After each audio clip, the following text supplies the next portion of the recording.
It's funny because none of them have seen the movie, but Rotten Tomatoes is so broken that they can write bad reviews. And the only reason they're writing the bad reviews is because they're a bunch of sexist, bigoted, anti-feminist arseholes. Women are scary. God. Oh man, I bet they can't wait for the Rose Tico Disney Plus Star Wars TV series. I think that's come around entirely. As a result, because Ethan Van Sciver bought all the Rose Tico figures to destroy them. Probably. So they're like, Disney this love... character's really selling well. Let's do a series. I would love if that show began with, in dedication to Ethan Van Sciver, began with that. Yeah. And Kelly Marie Tran was paid all the money to make it. Yeah. And it was just a thank you. Your hatred has single-handedly delivered a brand new vehicle for the thing that you hated for no reason other than you are mildly xenophobic, probably very racist. Well, I've never... Any of the stuff... I avoid watching his shit, but any of the stuff I have seen, he's not really talked about her race so much. But it's like, why is she the figurehead for everything wrong with The Last Jedi as far as you're concerned? Why? Yo, fuck Ethan Van Sciver. Yes. Remember when he used to draw comics? No, not anymore. Now he's the action figure guy. Did you see Red Letter Media's subtle nod to it? Yes. Continuing their melting of action figures idea. Yes. Which I thought was really funny. Which was good. And Captain Marvel will also be good. By all accounts, early impressions are out, and people are saying it's real good. Yeah, all these people who haven't seen it saying it's dreadful. I know, right? Speaking of dreadful, welcome to the big damn cast, ladies and gentlemen, boys and girls. Poor bastards. Children of all ages, and indeed mindsets. It's your weekly bit of nonsense, nerd culture, pop culture, geek culture, shite that you've probably already heard regurgitated by much more popular voices, usually with Australian accents, but nevertheless... You're here to listen to two British idiots talk about it and offer our own perspective. My name is Christopher. I just got a brand new capture card, McJohnson. My name is Matthew, the movie, the game, Watson. Nice. The real game begins. Oh. Wow. Yes. The 90s. The 90s. And we're here to talk about some pop culture news, as mentioned. But also, big topic this week, we are discussing video game tie-ins. Yes. Because you poor bastard. Movie tie-in specifically. You poor, beautiful, sweet summer child. On your ongoing series on our Twitch channel, twitch.tv/bigdamnstream. Yes, Adventures in Backlogging. Reruns and the records on our YouTube channel, of course. Yes. Adventures in Backlogging. You recently took on one of the most derided games of the previous console generation. Yeah. Aliens Colonial Marines. Yeah, bad. And it's bad. It implanted something in your chest, which you've been thinking about, so we're going to talk about It's it. going to burst out and shower you in blood and gore today. Oh, you should get that checked. Yeah, probably. Here it's terminal. Oh, God. But first, Nuez? Yes. Nuez? Not the only thing that's terminal. Oh. The recent season of Punisher and the upcoming season of Jessica Jones at Netflix will also be terminal. Yeah. As in, terminated, as in, those shows are cancelled. In an announcement that surprised precisely no people this past week. Let me get the timeline right.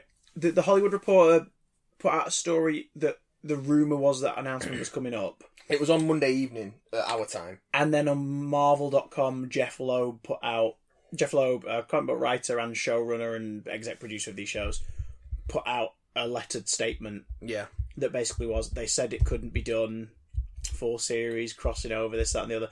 And without saying it outright, he's basically saying, yep, our 5 babies and the 6th series spin-off mega event of all of this have been cancelled at Netflix. They're not happening anymore. But then he leaves a lovely little note at the end that is essentially saying to be continued. Well, he says from his statement, he says, on behalf of everyone at Marvel Television, we couldn't be more proud or more grateful to our audience. Our network partner may have decided that they no longer want to continue telling the tales of these great characters. Putting the blame squarely in Netflix's... That is some fucking grade A shade throwing right there. But you know Marvel better than that. Oh, snaps. As Matthew Murdock's dad once said, the measure of a man is not how he gets knocked to the mat, it's how he gets back up. So it seems like this is this Netflix just thumbing their nose at Marvel? Well, it didn't help that another Netflix-related announcement happened the same night, that the very popular comedy drama series Friends from College was also cancelled after its second season. Second season had already gone out, so it was waiting. Literally no idea what that is. I've enjoyed what I've seen. It's like an American approach to a British awkward comedy drama. Oh, I'd probably hate it then. Yeah, it was got Keegan-Michael Key in it. So yeah, he was also in The Predator, and that was dog shit. True, but he wasn't the worst thing in it. He was not the worst thing in it. He was one of the more bearable, terrible things. I mean, anyway, point is, to infinity and your mom. Point is, it's a very popular show, and it just got shit canned on the same night that the announcement leaked, and then was officially sort of confirmed by Marvel and Jeff Loeb, and then Netflix announced it officially. Same night, 3 of their shows, 3 very popular shows for the streaming service, on the higher budget end, gone. Yeah. What Jeff Loeb's saying there suggests to me that there is a plan. Well, Netflix turned around and said, The Punisher will not return for the 3rd season on Netflix. In addition, in reviewing our Marvel programming, we have decided that the upcoming 3rd season will also be the final season for Marvel's Jessica Jones. This sounds like a bad split, but it also sounds like Marvel were prepared for it. It sounds like Netflix are real pissed off that Marvel are starting their own streaming service, which I kind of am as well, because fucking hell, there's just so much to pay for. Well, Disney's streaming service, so these shows could have existed quite happily on Netflix, continuing going forward. Because, like, especially for, say, like a family household, your kids are going to want Disney Plus. When the kids have gone to bed, you as an adult probably wouldn't mind paying an extra $7 a month to then flick over to Netflix and watch the adult shows. Yeah. So it's not, too much of a stretch if it's, say, like in a family environment. But we've talked about the death of 1,000 cuts for streaming services before. Yeah. But in this instance, the way that letter's worded at the end, Marvel better than that. It's how you get back up again. I think it says to be continued as well at the bottom or something. Not on the quote I've got. I've not got the full statement. I've just got a quote. I think it was on the Marvel one, because it sort of presented like a letterhead on the Marvel website. It was a big graphic. As opposed to a bit graphic, which is what the shows were when they were alive. Oh man, this second season of Punisher is woof. I've still not finished it. Woof. We've got 2 episodes to go, and I just can't. Are you happy to see it, or is that just a canoe in your pocket? Down, boy. It's just run out of steam, because these shows are at least 2 episodes too long. Each season is at least 2 episodes too long. Well, Iron Fist Series 2, people do it anymore. People liked Iron Fist Series 2 way more than Iron Fist Series 1, and a lot of them said it was down to the fact Series 2 was 10 episodes instead of 13, so they cut out some of the chaff and it didn't drag as much. They could have cut 3 episodes out of what I've seen. I've only seen 10 episodes of it. They could have cut 3 of the Punisher Season 2. Because there's some really, really good stuff in there. Yeah. But it just takes so long to get there. I have a theory that it's a demon. Long-form storytelling doesn't have to be long. Oh, no, not about that. You know what I'm saying? Dirty bugger. I mean, in terms of what the plan is. Netflix is in debt like crazy. Yes, because they've basically got a new show every week. Yeah. They are a good, I think they're like closing in on 100 million in debt, something like that. Yes, probably. And this is a company that they'll be making that like every week. Yeah. But that doesn't pay for the other exact amount of that they owe. Compound interest is a bitch. Yeah. Netflix is going to die in the next 5 or 6 years if it doesn't make some changes or get some big ass supporters behind it. I don't know. Oh no, well, it could last longer, but it's one of those where it's going to be on a ticker the whole time. There will be a sell by date eventually, and it will just vanish. The problem with growing a subscription based model is at a certain point you either have to raise prices or accept that you're not going to get any more subscribers. It turns into a retention game rather than an expansion game, because you can't. There's only a finite number of people on the planet. Yeah. There's only a finite number of people on the planet with access to your service. Only a finite number of people on the planet with access to your service and the disposable income to use it. Only a finite number of people on the planet with access to your service and the disposable income to use it and the time to actually watch it. You know what I mean? And so on and so forth. Do you think Disney would be bold enough to chuck them some cash? No. Really? No.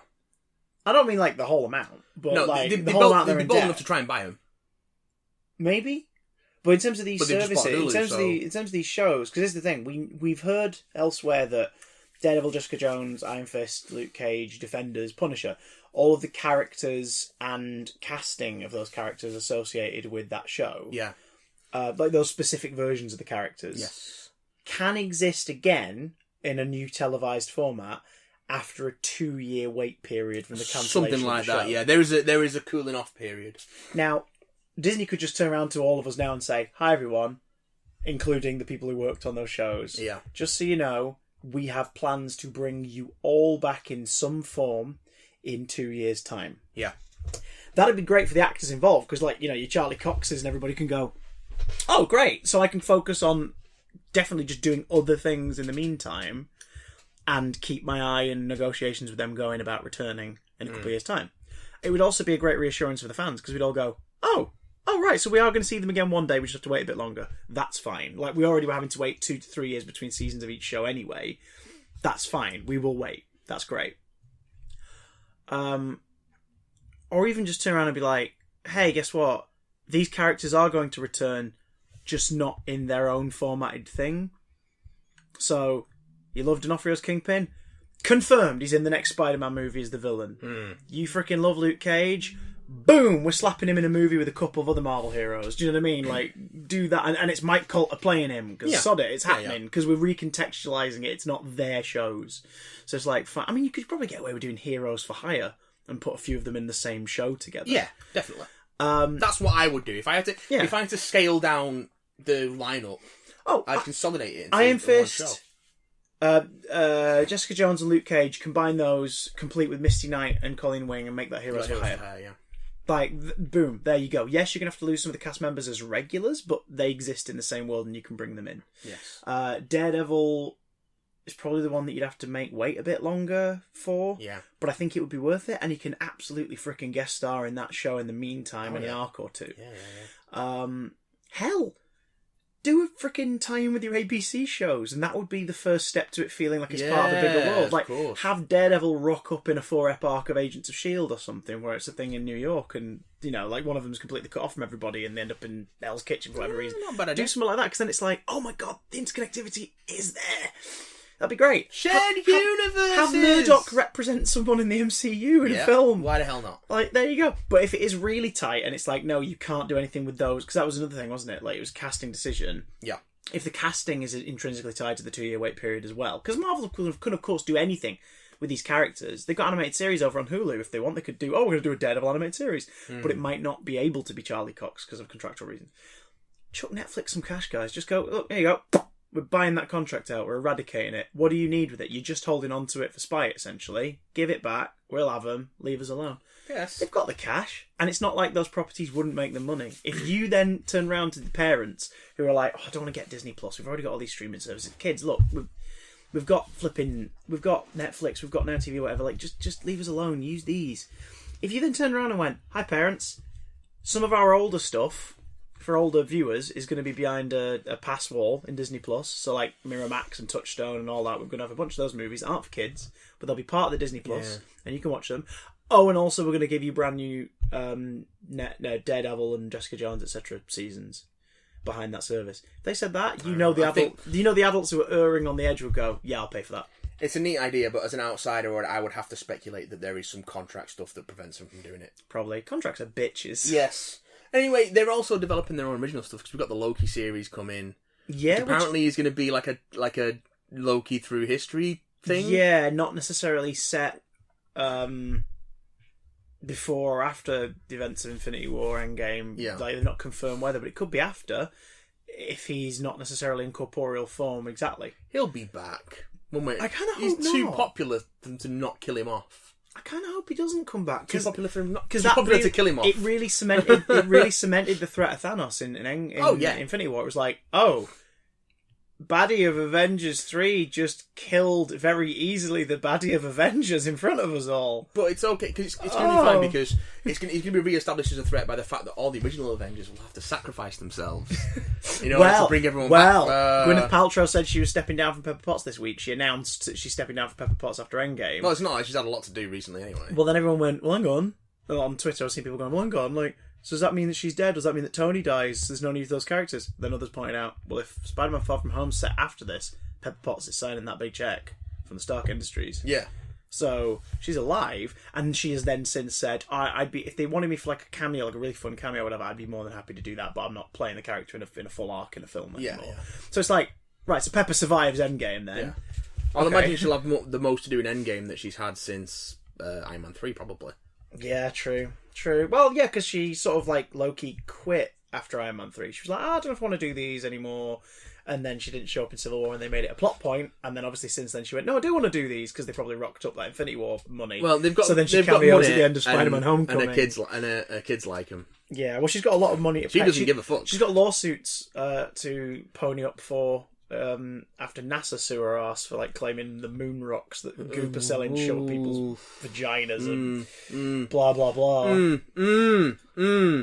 That's weird. Instead of separating the art from the artist, you need to separate the actor, the actor Gwyneth Paltrow, from the businesswoman and owner of Goop, Gwyneth Paltrow. Yes. Because they're two very different things. One is a formidable force who's an excellent performer and has turned in some fantastic turns on in cinema. The other is a fucking idiot who tries to sell you moon vagina rocks. To get specific about it, you need to consciously uncouple those two ideas. Thank you and good night. We'll see you all next week. If you want to email in. It's not going to be a better joke than that. So, no, there isn't. So, Doom Patrol. Yes. Speaking of jokes. That's another superhero TV thing that's coming. That's a thing. And we got a real good look at it this last week. We're not getting the DC Universe app in the UK, are we? No, I think Doom Patrol's been announced as getting a Netflix premiere over here. I think it's all going to Netflix. Wow. Thanks, Warner Brothers. Thanks. I would have kind of liked the option to pay a small amount, roughly, for their comics library, for the comics library, for the back catalogue of all their animated and film output. That's one thing Marvel have got over them, is they've got Marvel Unlimited, which is awesome. Yeah.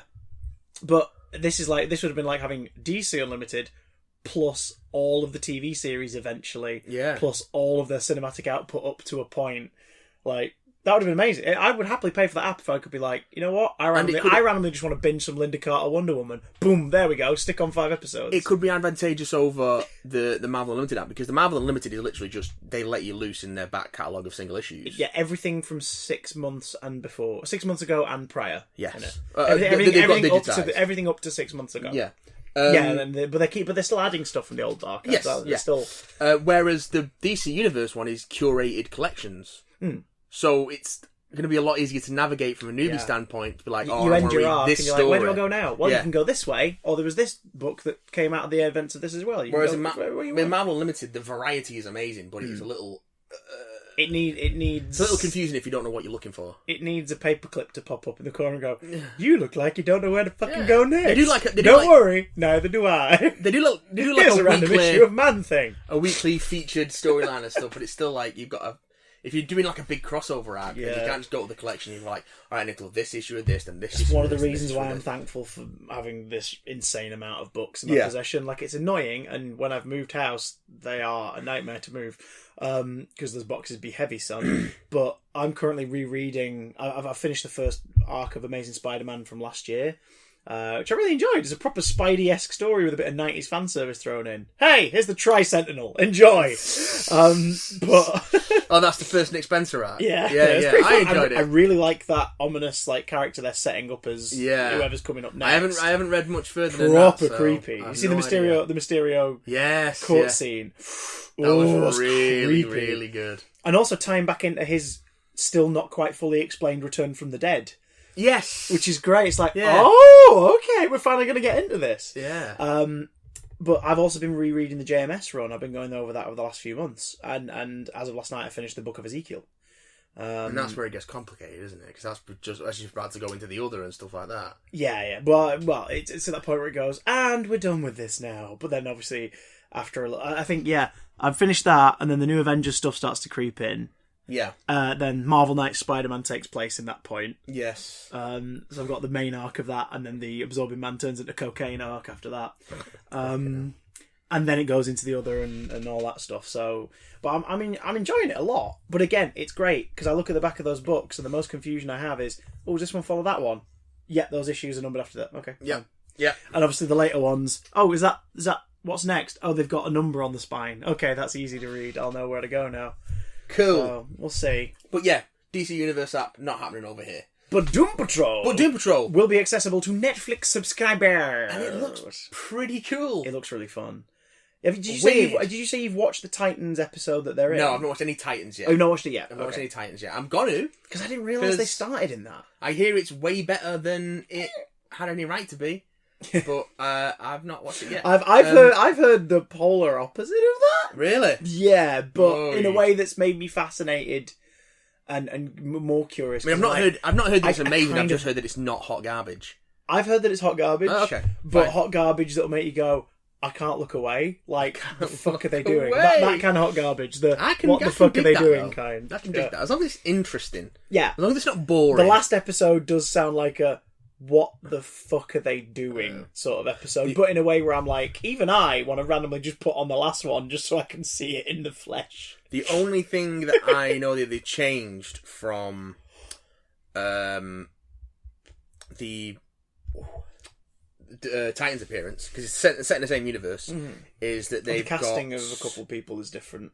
So Niles Calder, who's the chief, who's the guy who runs the Doom Patrol. Yeah. The wheelchair-bound genius who runs this team of misfits with strange powers. In a mansion, based on the first teaser trailer. This is interesting. That and X-Men, the first issue of X-Men came out something like 3 months apart. Or 6 months apart. Which way round? Doom Patrol first. Oh shit! Yeah, there is a lot of. But one of them lasted as an allegory for racism and homophobia in the States and being different and was relatable to teens. So, and the other one is Doom Patrol. Yes, and Doom Patrol. Grant Morrison's Doom Patrol though, it's fucking great. Apparently, I can imagine Grant Morrison's being fun. Gerard Way's doing it at the moment, and apparently that's pretty good as well. Fuck! I know, right? Oh yeah.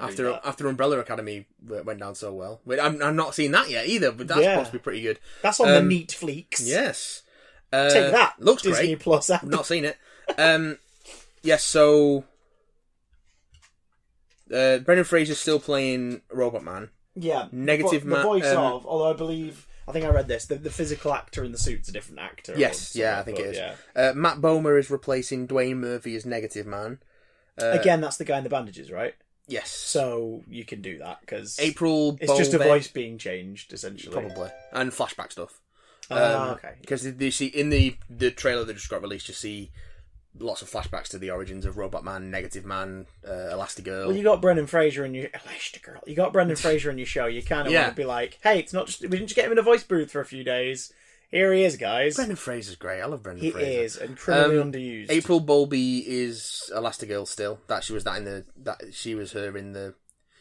her in the in the Titans episode. She was her. This is me. Oh. Bruno Bouchier is not returning as Niles Calder. It is in fact going to be Timothy Dalton.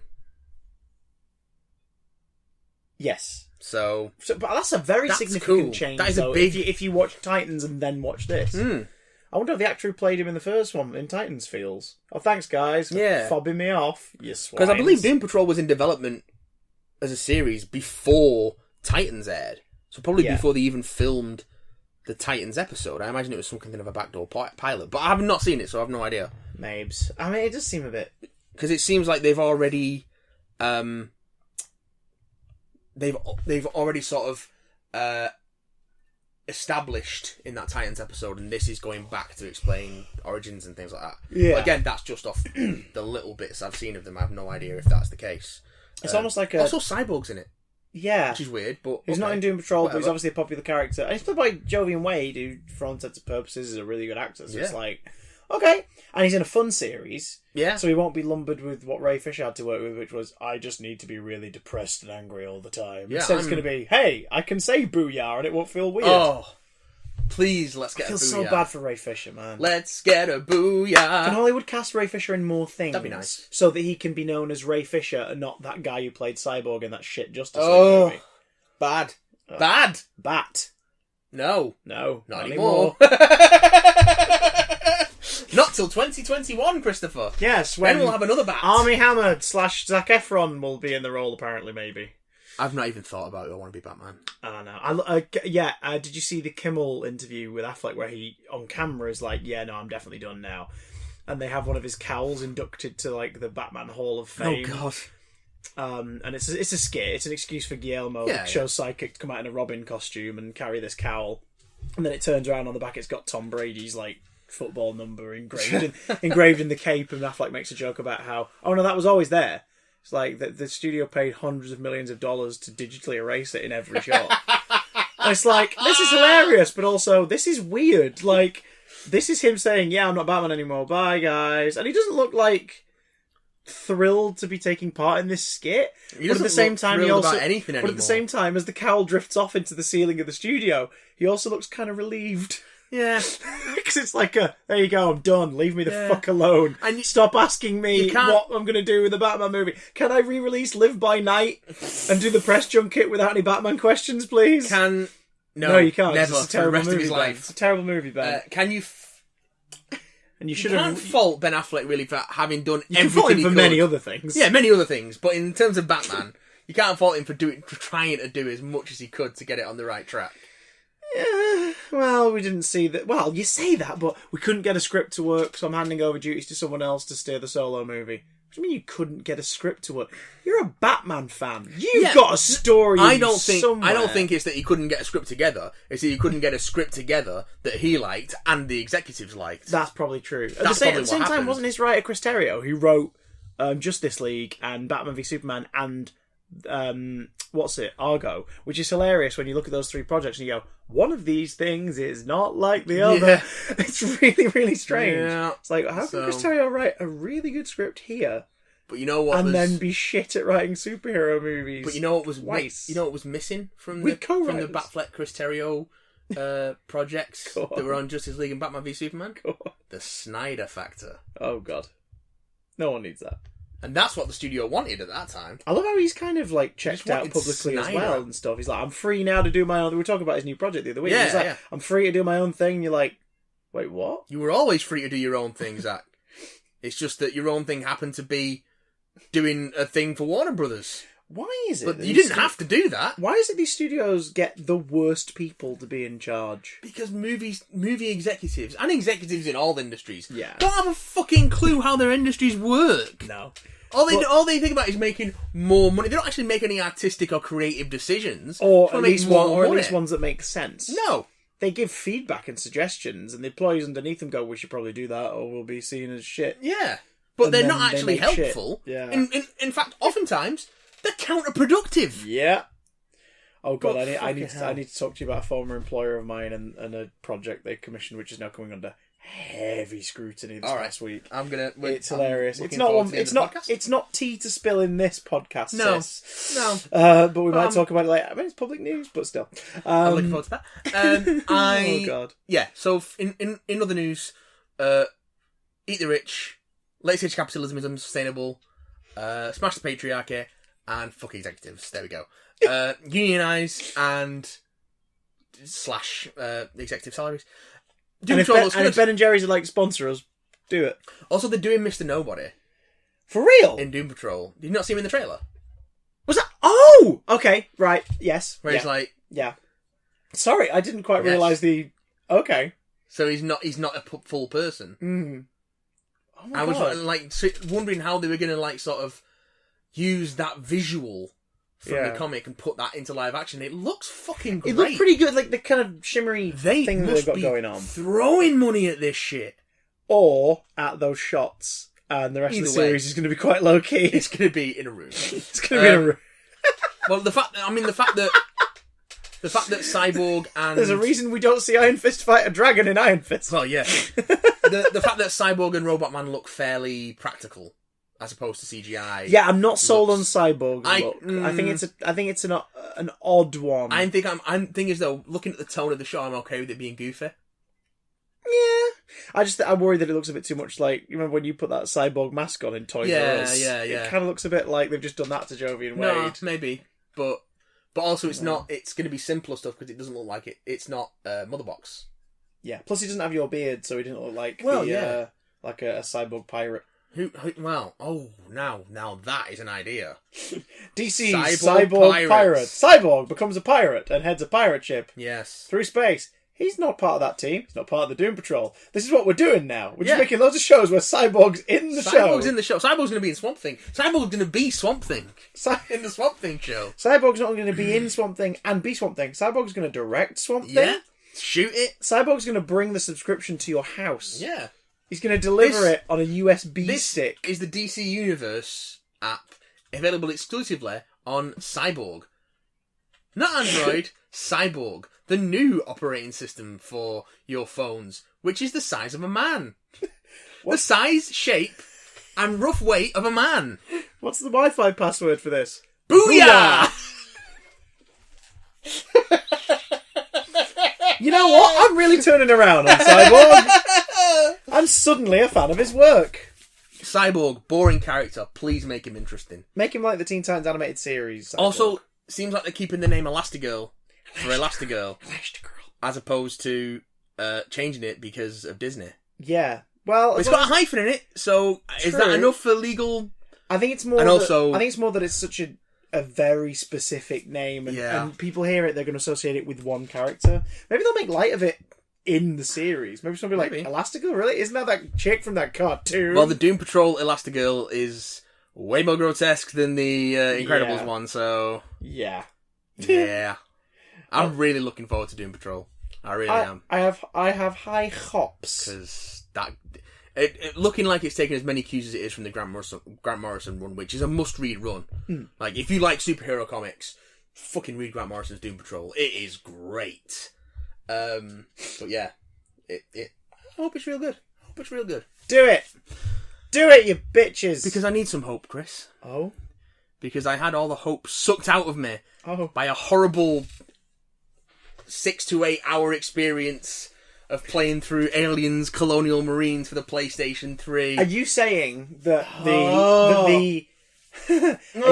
you saying that the air hatch of hope was ripped open and you were sucked out into the void of space? Yeah. Like what happened several times in the Alien franchise. That's the conclusion to 3 Alien movies. And a game. Well, actually, no, the conclusion to Aliens Colonial Marines, if you haven't watched the stream, is a little more complicated than that, but feels like they cut 2 or 3 levels. The whole game feels... The game is simultaneously too long and way too short. Yeah, because you get a big chunk, don't you, where you're just fighting human enemies and the aliens are barely involved in it at all for a while. And then when they come back, you're like, wait, the fuck? Pacing in that game is shot to shit. It is absolutely shot to shit. The pacing's off. The level design's bad. Cutscenes But Matt, it's an official continuation of Aliens. Fox said so. It's canon now. Oh, that it means should be it's a shot story out of a worth fucking telling. cannon. That's the thing, and it's like, this is a story worth telling, and we think the fans are going to love it. It isn't, though. And they didn't. It's like, well, if it's a story worth telling, they told it terribly. Oh, boy, did they. And it ain't a story worth telling. It's really poorly written and really poorly performed. And the cutscenes are awful. They look worse than the gameplay. Yeah. Which I don't get. Yeah. I don't get. Almost like they've used the gameplay models for the cutscenes and not tried to brush them up or make them look shiny. Well, because their video playback, it's full of artifacting and shit and grainy. So, but it's on a fucking digital download. It's not on a DVD. I can understand for the 360 version because you have to fit that shit on a DVD. But we're talking about the PS3 version. Yeah. Do what Final Fantasy 13 did and have because it was on a Blu-ray. All the cutscenes were high res. They were fucked on the 360 version because they had to fit it on like 3 DVDs. Yeah. But on the on the PS3 and on the Xbox One version that's just come out, they look fucking great. But yeah, bad. It's bad. It's bad because it's bad.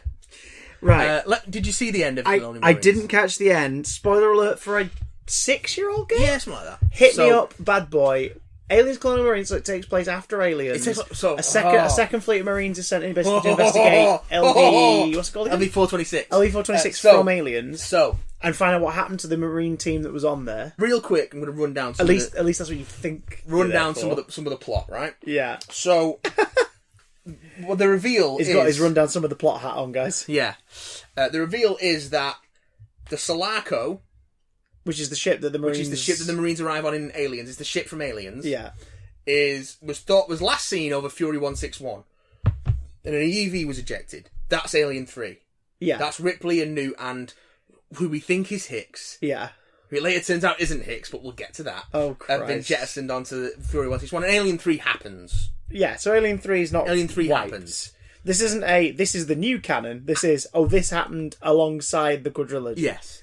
After that, so after the ship drops off the EV on Fury 161, Weyland-Yutani intercepts the Sulaco, takes it back into orbit around LV-426. Right. Then they create a new laboratory on the surface and in the ship, researching xenomorphs. Okay. Because that goes so well. So they've gone, that didn't work, let's do it again, and we'll use the same spaceship. And a lot of this I've had to look up because you only find it out in DLC. Oh, for Christ. Which you are not playing. No. Which fills the gaps from Hicks's point of view, because Hicks is a character in this game. Yeah, but he was on the escape ship. No. Turns out that he was when the Sulaco was intercepted, he was removed from his cryopod and he managed to stuff someone else back in there and escape. So they intercepted the Sulaco whilst Ripley's putting everybody in their pot. While she's strapping Newt in and kissing her goodnight or whatever, they've come in and gone, it must have been let's take Hicks out of the pod the and put this near-identical corpse in here. I'm not clear on the chronology of it, but they thought they were making Aliens fans' dreams come true by rewriting Hicks's fate from Alien 3, weren't they? Because Aliens ends with Hicks and Newt and Ripley going off in that thing, and then Alien 3 begins with it crashing, and only Ripley survives. And she's dead by and the end people of the were really annoyed because they were like, we like those characters, why would you do that? Yeah. So this is Fox and the studio going, I know what will make gamers and fans of Alien feel better. We'll prove that Hicks actually did survive. Fuck Newt. Nix. Stevie Nicks survived. She survived the events of Alien 3. Just fucking singing away, wondering what the hell's going on. Listen, this game's bad. Anyway, so the chronology of it doesn't make any sense. You play Colonial Marine Lindsay Buckingham. And then, so at the start of the game, you go onto that ship, and then the shit starts going down, so you get back onto your original ship. Right. No, you can't get back onto your original ship. Yeah. So this is the first couple of missions. It's already getting too fucking convoluted. Then Weyland-Yutani PMCs turn up, and you're fighting them and aliens trying to get off this ship. So why are Weyland-Yutani fighting you? If they've sent you down there to deal with it, because they haven't. Oh. You're the Colonial Marines rescue mission for the overdue team. Right, so you are... So Colonial Marines are separate from Weyland-Yutani. This is set about 17 weeks after the events of Aliens. So the Colonial Marines organisation have gone, our guys never came back. Yeah. Let's go find out what happened. You say in the movie, it's going to be like 16 weeks before they declare us overdue and send someone out to come get us. So they're using the movie as a basis to tell this quote-unquote story. Yes. Okay. So... Yeah, anyway, your ship gets scuppered because the Sulaco is under the control of Weyland-Yutani, and they fire on your ship, and you end up having to stay on the Sulaco. But then the Sulaco is going down, so you have to evacuate the Sulaco and go down the surface of the planet. I don't know why the Sulaco's going down, but it is. Anyway, so you end up marooned on the surface of the planet, and then you're in the colony from Aliens, despite the fact that it was in the centre of, or near the centre of a giant thermonuclear explosion that was visible from the upper atmosphere, if not space. But it's still remarkably in one piece. Even the bar sign, the illuminated neon bar sign is still on. Jesus. Like, operations is still mostly there. Medical is still mostly there, including the room where Ripley and Newt were attacked by facehuggers. That stuff's still there. So, it survived, not because it's like some form of a special material or anything like that, not because it survived through the power of fan service. Yeah, it survived to be fan service. Yeah. I mean, it's dilapidated. A fan wank shield surrounded the colony. There are holes blown where there were no holes before. Yeah. But it's still mostly there. And you can see in the distance, you can see the sort of still glowing hot ruins of the atmosphere processors that blew up. Yeah. And yet there's still all here. But this thing was a shit atmospheric explosion then. And yeah, you fuck about with aliens in the colony for like 4 missions for no reason. And then you finally get everyone back together and you're like, oh, well, they've got a Marine captured and we need to know who he is because that's who managed to get... Because they've got this Marine from this other team captive, that's how they managed to commandeer the ships. So the something- game's already suggesting someone from that team survived, and you're going to find out who it is. And they So may have turned traitor. So you're obviously thinking, so it's somebody who went down there pre-mission? You're not thinking anything, because the game is not explaining any of this to you. Oh. They're just like, they've got a Marine, you've got to go get that Marine back. And also, one of you's been implanted, so try and see if you can save her while you're at it. Because Weyland-Yutani's got a lab on this planet. What? When did that become information that you don't know until you're told, but then they act like you've already known that. So... But you didn't... you didn't already? You didn't already know that. Oh. As the player. Oh. But it seems like the characters did. Or at least some of the characters did. And then... So you go to this lab, and then you spend like 4 missions where the objective is like, free the captive Marine for 4 solid fucking missions, because it keeps throwing different things in your way. And it's like, save the captive Marine. Sake. Is this the mission where I save the captive Marine? No. Is this... No. No. Is this... No. You finally catch him. Well, the captive Marine. The captive Marine. In a jerky cutscene, they reveal that it's Hicks. It's like, oh, it's Hicks, and it sounds like Michael Bihn's really bored. Like, they got him into the studio. I'm Corporal Hicks. I Yeah. survived the thing. Weyland-Yutani have been keeping hold of me. This is also why Lance Henriksen is there. I imagine still half-arsing it, but still sounding like he gives Lance it a bit more of Henriksen, shit. he can half-ass anything, and he sounds great, so... And Bishop is meant to be kind of slightly calm and But he's not just playing monotonous. Bishop. Oh! Yeah. Wait, so they tie it into Alien 3 as well? Yeah. Okay. Because the DLC... So it's canon. The DLC that fits in Hicks's story ends with him getting to... Well, it doesn't end with it. It features him getting to the prison in Alien 3 just in time to see Ripley kill herself. And So fail Hicks to is save there? her. He's trying to get there, and he arrives too God. late. And then he ends up back captured for wherever this game takes place. So he's already seen that when you pick him up in this game. So he Alien 3 did make it to the bloody planet in Alien 3. Yeah, but and then was brought ship. back. Yeah, because... What the hell? Oh, right, okay. So, because it turns out... So, you know at the end of Alien 3, there's the Bishop who's not an android? Yeah. Although it depends... Depending on which cut of it he either is or he isn't, depending on which cut of it that you're watching. Yeah, either way, he's there representing the head of Weyland-Yutani. Yeah, and he tries to convince either because them to he come back is with or him. because he's representing them. And it's like, yo, we can take it out of you, we can take the embryo out of you. This game establishes that you can't do that. If you take the embryo out of someone, then the leftover biological material will act like cancer and kill them anyway. Which sort of makes sense in Resurrection, because Resurrection's set 100 odd years after Alien 3, and so it's... she's kind of hybridized anyway. Yeah, well, they've been processing it for ages. Yeah. And she's the 8th Ripley that they've managed to bring and back. also, Resurrection is nonsense, so don't worry about anything in that making sense. Who It's are you- great fun, but it's Who are you nonsense. expecting? Santa Claus? So fucking... oh, God. Right. So, Alien 3 has happened. So, the end of Alien 3... That the quote-unquote Michael Weyland Yarb. has failed to get Ripley back and the thing, but you still got Hicks imprisoned under custody. You don't know any of this in the game yet.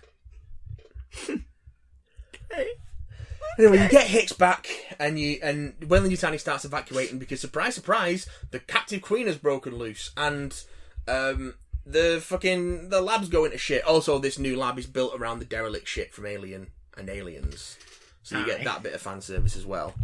To the point where if you go into the room, like the cockpit where the pilot is in the thing, and you shoot the head of what we now know is an engineer, then you see like this holographic display of something that looks vaguely like the ship you're on getting shot down by something that could also be maybe an engineer ship. But it's just like a 3-second loop that is... The models are glowing, so they're supposed to look like it's a hologram, but they're clearly solid models with lighting applied. Yeah. So it doesn't work very well. Christ. So they try to fit it in with Prometheus as well. And also, there's one of the mapping drones from Prometheus is wandering around the ship. Even though it's not the same ship. It could be a different drone, and it's just a visual callback. But... Well, Prometheus is set several, decades before the events of these movies. 40, 50 years. Yeah. But the ship that's on LV-426 has been there for centuries. Yeah, okay. So, yeah, it doesn't... People have tried to work it out. It doesn't work. Don't worry about it.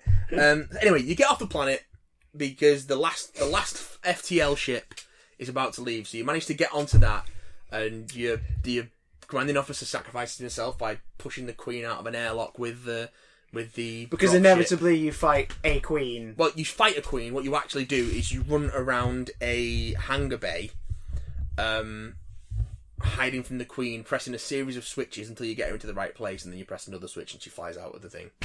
So again, airlock fighting the queen. Yeah. Because we can't come up with anything new. Even the Alien films didn't come up with a new thing for that. Nope, and it's How did you defeat the first xenomorph? It's in space. How did you defeat the queen, the second one? It's in space. That hangar bay. How did you kill the newborn in the fourth one? It's in space. Albeit in a visually more creative way. But see, this is before you leave atmosphere, to be fair. So I assume she splashes on the ground. Because the idea based on what the Queen on Earth could do in AVP, that's not going to damage her that much. You're on a time limit because you've got to get her out of the air because you've rammed the ship with your drop Alright, ship. so there's the challenge. The time limit's the challenge. I didn't see any actual indication of the time limit. Oh. So never mind then. That would require the AI to be really good. And then all of a sudden... Which I know it definitely is in this game, right? The AI is really good, right? All of a sudden it's like, right, we're going to go after Michael Whalen because this is Michael Whalen's ship. And we're going to get him to tell us everything he knows so we can get Weyland-Yutani and make all this public and make him pay. They're like, okay. And then they go, and Michael Whalen's there all of a sudden, and it's Lance Henriksen's like, no, don't kill me, I'll tell you whatever you want to know, because one of the guys on your team is like, I'm going to kill you because Bella died, because one of those things was in her, and I couldn't save her, so I'm going to kill you instead. And all of you are going, no, don't kill him, we need him to expose this shit. Your character's like, no, don't kill him, and then Hicks is like, no, fucking kill him. I'm going to kill him. Anyway, you talk this guy down, and then Hicks kills him anyway. Oh. And he's an android. Woo! Oh, mint. So then... but his ear bleeds red, but then his head bleeds white. Okay. Because he gets shot in the head and it's all white. And then your bishop android, who's also survived and is with you, is like, we might be able to rescue some data from him if he's an android, so all is not lost. Right. And I thought you were going to say, your bishop android's like, ha-ha! I'm the real Michael Wayland. And then they just shoot him. So they plug him in, and then he gets all the data, and he's like, what did you get? And Bishop's like, we got everything. And then the game ends. So the game ends with the Colonial Marine faction basically having all the information they can now use to publicly out Weyland-Yutani. But all of that story is in a 3-minute cutscene after this hangar fight.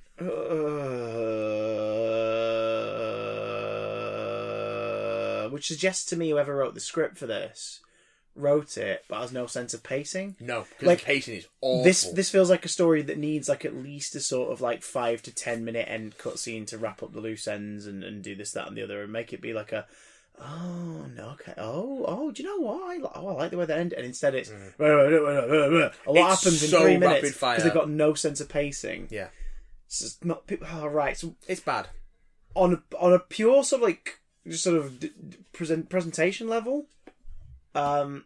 It's poor. It's a piss poor story told by people who tell stories in a piss poor way. Yes. Then there's the technical side of it all, which is another thing entirely. It's a mess. It's pretty, and we are not unused to the idea of video game tie-ins to movie franchises being technically poor, because a lot of the time they're slapped together to try and get out in time for a film. I mean, this belongs in that unforgivable camp of this isn't to coincide with the release of a film. No. This is a continuation of the film franchise, so this has the film's legacy attached to it. And some of those projects can be great. Have been really good. I mean, we're gonna get into some of them as well, but not so much. Not so much. This one is a stinker.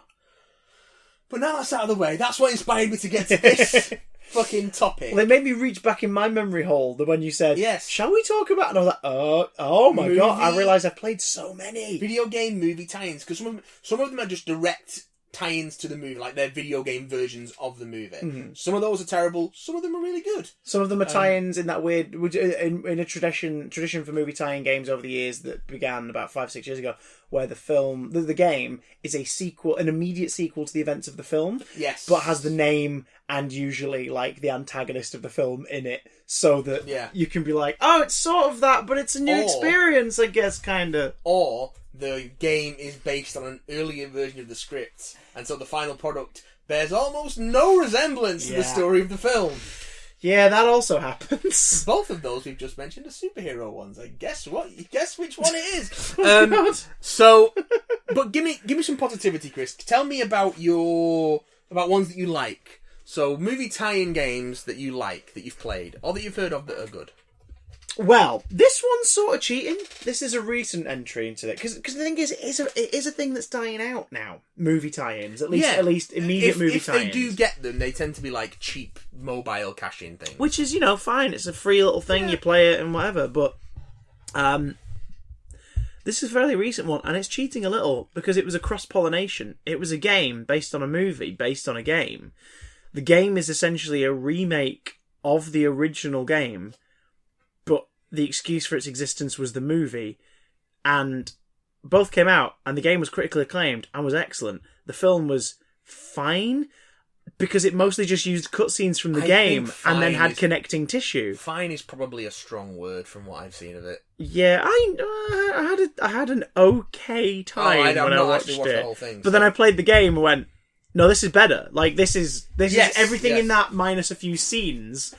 And is better. And I've got a girlfriend nagging me to play it because it is, of course, the PS4 Ratchet & Clank. It is! Which is Insomniac's, up until this September just gone, arguably was Insomniac's finest work. Yeah, it is a bit of a weird one, isn't it? It's a bit of a weird one, that. But the game exists because of the film. It is a movie tie-in. It just happens to be that the movie's an adaptation of the first game, and so this is basically a ground-up remake of the first game. And the film acknowledges it. The film sort of makes jokes about the idea of retelling stories in a better way because you've had a chance to think about it. As does the game. As does the game. The game makes not so subtle and some more subtle allusions to the fact that it's a tie-in to a movie based on a game.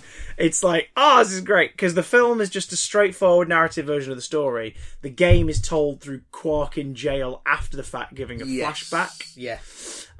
So the game, because it's a remake of the original, spoils a big twist of the original game from the beginning. But that's fine, because we all know it by this point. And that character is more enjoyable because he's, he's obnoxious and egotistical and stuff. So it's like, fine. Let's just give it's an excuse for new scenes. But Ratchet & Clank, the PS4 title, is amazing. It's an incredible platformer. It's got big sprawling worlds for each of its levels. The gadgets are insane, and the best part is the gadgets are a nice greatest hits of gadgets from throughout the franchise previous to this game. Yeah. It's really, really, really, really, really fun. I borrowed it off my brother, and I completed it in 2 days. Completed and platinumed it in 2 days because I just stayed up late playing it. I was like, I can't stop playing. I'm having so much fun. Yeah. And then I was like, I kind of feel bad that I platinumed it now because there's no real reason to go back to it. And then it was a PS Plus game, so I was like, great. Well, if I want to go back to it randomly, I could just play it on my PlayStation now. There's a download. Fantastic. But Ratchet & Clank is phenomenal because it's just an excellent game that happens to be released to coincide with a theatrical release of a movie based on that franchise. And I think that's how you should do it. Like, if you're going to release a game to coincide with the movie coming out, make sure that the game is its own beast, but it just shares the name of the film or whatever. Like, do that, because that can work, usually. Yeah. What about you, sir? What movie tie-in game have you played where you've gone, do you know what? I actually dug the shit out of that. Well, I think there's a couple we can talk about. Oh, there's quite a few. I mean, you want to go old school, Mother Trucker? Yeah. The Sam Raimi Spider-Man games. Oh, God, well, Spider-Man and Spider-Man 2. Yeah, Spidey 3 was a rush job. Yeah. Utilising Spidey 2's engine, not quite upgrading it enough to be justifiable as a PS3 title, even though it was a PS2 and PS3 title. Yeah, it came out at that time when the new platforms had just launched, so it was a cross-platform. Yeah. It was PS2, it came out on everything. PS2, and PS3, the difference was, I think, PS2 got a lizard section in the sewers, like where you actually met the lizard. And the PS3 version, I think, got Kraven the Hunter. Yes. So it was this whole thing of, if you got it on the older generation, don't worry, you're getting something exclusive. If you got it on the new generation, don't worry, you're getting something exclusive. It's like, wait, hang on, Activision did that a lot with the Marvel against Spider-Man games, particularly. Like, there was 16 versions of Web of Shadows or something like that. Oh, God. And still, no trophies to this day. Which sort of, like, as a little whore for that thing, it makes me less eager to replay it immediately, because I'm like, I kind of want to play it and get some trophies while I'm at it. But whatever's Trebs. I think Spider-Man video game tie-ins have been quite good in general, because you quite enjoyed the Amazing ones, didn't you? I had fun with the Amazing, specifically the Vita version, because I was amazed at what fit on it works, on a handheld version. Like it was just the PS3 game graphically downscaled. That was the only difference. It was like, oh my god, this is phenomenal. The size of this on a Vita cartridge, this is nuts. But it has problems. Like the comic book collectibles, 500 to 700 of these freaking comics, which you only know are out there because you can sort of hear this little faint tinkling sound, and you sort of do this sort of very brief slow motion thing you can do where you focus your next web zip. Yeah, and it's obnoxious, but not too terrible. Amazing Spider-Man 2 for PS4 is a god awful game, but it's got the best looking before Insomniac Spider-Man model. Like, they took care with every Spidey, every costume. Like, he looks glorious in it. Yeah. And had until I learnt the Insomniac method to the point where it's like instinctive to me now. It had the best web swinging for my money up to that point, because it operated on the logic. Everyone always goes, "Oh, Spider-Man 2 was the peak of it." It's like, no, Spider-Man 2 was just probably the best Spider-Man game overall. There have been good Spider-Man games since Spider-Man 2, guys. Yeah. I would argue that Shattered Dimensions was, prior to Insomniac's PS4 Spider-Man, the best Spider-Man game. Even though it was a linear, non-open world thing, it was just the best in terms of the variety, the pacing, the levels, the script, the look of it. Yeah. It was really good. But Amazing Spider-Man 2 had really good swinging. It used the R2 and L2 triggers of the PS4, so the back left and right triggers of the Xbox One, as its web swinging. Like, each one was your wrist, was your web shooter. So if you wanted to swing left, you could use the right trigger, but you're probably not going to get a proper arc. If you use the left trigger, you go in left and you can swing right. It was a really nice way to sort of get the momentum of swinging around the buildings. That's pretty cool. If you used them both at the same time, you did the web zip, like, 2-line pull yourself forward thing. It was like, oh, this works. Insomniac blows it out of the water, like, in retrospect. Even though it took me like a good 3 or 4 hours of first playing it to get it. And I was like, I don't understand what I'm doing. I'm really confused. And now I'm like, now I can go from one end of Manhattan to the other in 10 minutes. I'm like, yeah, bring it on. Nice. But Spider-Man 2 and Spider-Man the movie, especially, a lot of fun. Especially because Spider-Man the movie was the story of the film with extra stuff in. And if you completed it in hard mode, you unlocked the Goblin alternate version. Yes. Where it's the same levels, of course, new voice performance. Yeah, it's so good. Oh, I'm sure there's a cheat mode to do it. We'll have to find your infamous PS2 cheat book just to double check. But there's a cheat mode where basically you're playing as Harry using your dad's equipment to find out what the hell was going on. And there's an imposter who's behind the company stuff who's taken the Goblin's equipment. So it's an implied kind of Hobgoblin-esque scenario. Who then fills in for the Goblin for the 2 levels where the Goblin's the enemy. Yes. It's like the voice is different. You're like, the hell's going on? But it was a whole new control set. Like, you weren't swinging around just looking like the Goblin. You were on a glider and you threw bombs. And it's like, this is amazing. Like, your bonus for completing the whole thing on hard difficulty is a completely new character. This is great! So it was a sort of way of them giving you a pseudo-sequel to Spider-Man the movie. I really dug it. I enjoyed them too. Spider-Man 3 was full of quick-time reaction bullshit. Oh, yeah, there's that. It was around the time QTEs were really becoming a thing. Those little hard things. There was one I played briefly, but I don't have any more. I'd love to get a hold of a copy. It's generally very, very well regarded, including by the director of the movie that it's a sequel to. I think I know what this is. And that it's a PS2 title, right? It's a PS2 sequel to John Carpenter's The Thing. Yes. I used to have it and played quite a good chunk of it, but it's the one that... Fuck me, that game's hard! It was the one that relied on trust, wasn't it? There was like trust meter. You had to do trust mechanic with your squad. Because you were playing a new team sent in... See if I get this right. You're playing a new team who was sent in to investigate... Oh my god, it's Colonial Marines! Yeah. To investigate what happened in the first one and to see if there are any survivors in the base because you've not heard back. And eventually you bump into Kurt Russell, don't you? Kurt Russell appears in it. Yes. I don't know if it's Kurt Russell doing the voice. But his character it's McCready. So it's like, okay. Well, you also stumble across Childs' body at the start of the game. Oh! So you find out the Childs died, presumably of exposure, but McCready survived.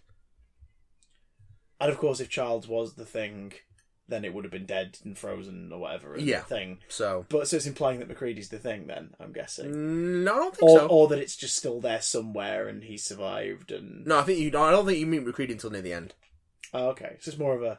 And twist reveal! I think so. He's been watching over you the whole time! Yes, I don't think they try and insinuate these, but I never got that far. So I'm not sure. I would like to see what the sort of mutations would look like in that game. But that's a great idea. It's taking place... The release of the game and the development of the game is years after it. But it's basically an immediate sequel, yeah. Yeah, and it's made by people who obviously love it. Army of Darkness and Evil Dead franchise had a similar thing. It has two separent continuities on PlayStation. There's a PlayStation game that pretends Evil the Dead events... Resurrected? Yeah, there's... Or hang on. No, there's three. Right, hang on. So the PS3 title, if I remember correctly, is set in a world where the end of number 2 didn't involve a portal. Yeah. And Ash went home, and then he has to go back to the cabin because the Deadites kidnap his girlfriend, essentially. Yeah. And because they're trying to lure him back to kill him. And it's like, if the Deadites can do that, why don't they just kill him? Like, why do they have to go for the damsel in distress thing? So, doesn't make any sense. Got Evil Dead Hail to the King. That's the PS1 title. PlayStation, Dreamcast, and PC. Yeah, that's the one where it's just him above the logo with the chainsaw and yeah, that's the PS1 title. Evil Dead: A Fistful of Boomstick. That's the PS2 and Xbox One. Xbox One, and that's the one where it's a continuation after Army of Darkness, and you're in a small town and it gets overrun by Deadites, and there's all this shit going on. Yes, and then there's Evil Dead Regeneration. Which is an alternate story set after the events of, I think, number 2, where Ash is locked up in an asylum for having killed his friends. Yeah. And Deadite shit goes down in this asylum, and it's about you getting out of there with all this stuff going on. And you also have a weird little midget mutant sidekick. Yes. Yeah, because what the fuck? So there's 3 Evil Dead continuities. Voiced by Ted Raimi. Of course. And Bruce Campbell is Ash in all 3 of these games as well. Yeah. Bruce Campbell, of course, one of the best things about the Sam Raimi Spider-Man movie games was the voice of the tutorials that would deride you and insult you. He loves that shit. A role he reprised in The Amazing Spider-Man on PS3.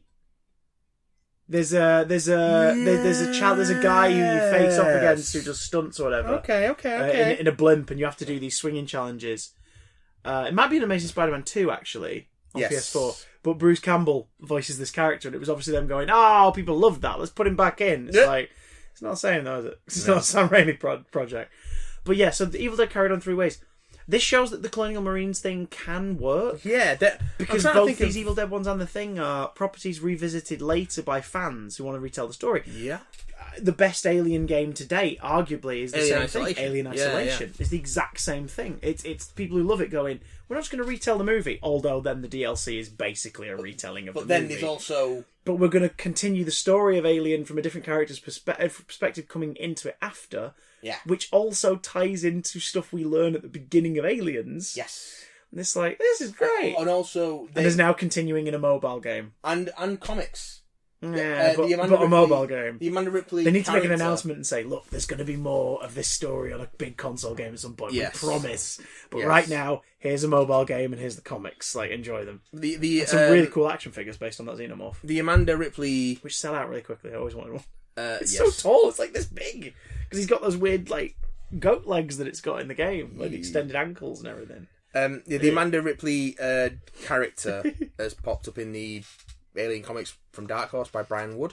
Yeah. So she's become a recurring character in those. Alien Isolation, superb game. Superb because it takes the tension of that first movie and the idea that this thing could be loose in the ship, and not only that, all you've got is that bloop, bloop, the alien bloop, sort of track where it is roughly, and it can kill you at the moment it sees you. You're dead. Like, you might be able to just about get away from it in some circumstances, but basically the moment it sees you, you're dead. Yeah. Which is great, because it doesn't turn them into a bunch of limp, like, wet noodles that you shoot and kill. Yeah. Obviously, a sequel to Aliens or a game based on Aliens has to do that, because Aliens is the action film with a horror prism. Yes. But even in Aliens, they make a point of, these guys aren't easily killed. So the fact that they are in the games is really weird. Yes. It's really strange that they're so easy to kill in the games. That's what the AVP games did. Like, you had to be a predator to kill an alien. Yeah. And even then, like, it was tough. Like, only certain weapons would do it. And the AVP games are one of those, they're tangentially movie games. Well, yeah, because the movie came after. Yeah. But they're not... They're based on movie franchises. Yeah, and then there was AVP games after the movies, Yes. specifically the PlayStation 3 Aliens And vs there Predator. which isn't terrible. There is an It's not AVP great, Requiem but it's not game terrible. for PSP. PSP, I've got that one And as well. there's a weird sort of spate of like PSP exclusive movie tie-in games that were obviously very, very cheap. Well, I didn't know this existed until I saw it at your place the other week. Who's come across a few of them? Spider-Man 2. Spider-Man 2, PSP. which is a different game. It's Yeah. not a downscale of the PS2 game. Because I was like, wait, that exists? It's bad. But that means there are 3 PSP-related Spider-Man. But there were also things. GBA and DS versions for the appropriate ones as well. So yeah, there are like yeah. sort of handheld separate. Because that was a versions. thing too, as well. But there's also 300 March to Glory, which is a sort of God of War rip-off that's a 300 movie tie-in. Yeah. But it's only on PSP. Okay. Get the first Ghost Rider movie got a tie-in game on PSP. That was a PSP And game. only on PSP. That was a hack and slash sort of affair, wasn't it? I think it was only on PSP anyway. But yeah, it's like weird. There's just a bunch of weird Dragon Ball Evolution. The tie-in game for that movie is a PSP exclusive. Surprised that anything agnowledges the Like, existence what of that the movie. fuck is happening? Yeah, it's just really, really strange that they would only get those adaptations. Green Lantern got a couple of different ones. They got Rise of the Manhunters had the Green Lantern was the tie-in for the Green Lantern movie, but it got 2 different versions, one for PS3 and Xbox 360, one for Wii DS and 3DS. And I guess the Wii styles. one was an animated art style. Because that Just started like happening. Ghostbusters! Ghostbusters! The 2009, let's face it, actual Ghostbusters 3. Yeah, because it's it takes great. place shortly really good. after number 2. And it's all the original cast reprising their roles who appear in it, like the characters who appear in it. You don't get Dana and Lewis and stuff, but you get the 4 Ghostbusters. You get Janine. You get Walter Peck, who is reprised. Like they're all reprising their roles. You get freaking oh my god, what's his name? Max von Sydow as Vigo. Yes. The Carpathian, because the portrait is in the firehouse, and if you go and bother it, it talks to you. Yes. And it's great because he's like spouting Vigo-esque, like sort of big biblical, I will destroy everything sort of dialogue. And then every now and again it will just sort of ask if you could scratch his nose. Because he's been there so long that he's kind of grown accustomed to just being kept in that firehouse. Yep.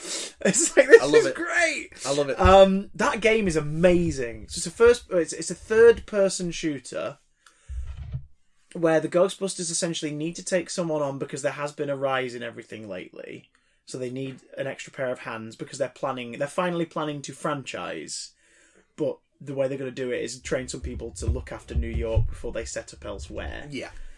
So it's tying into ideas of like scripts that did the rounds for ages for a sequel.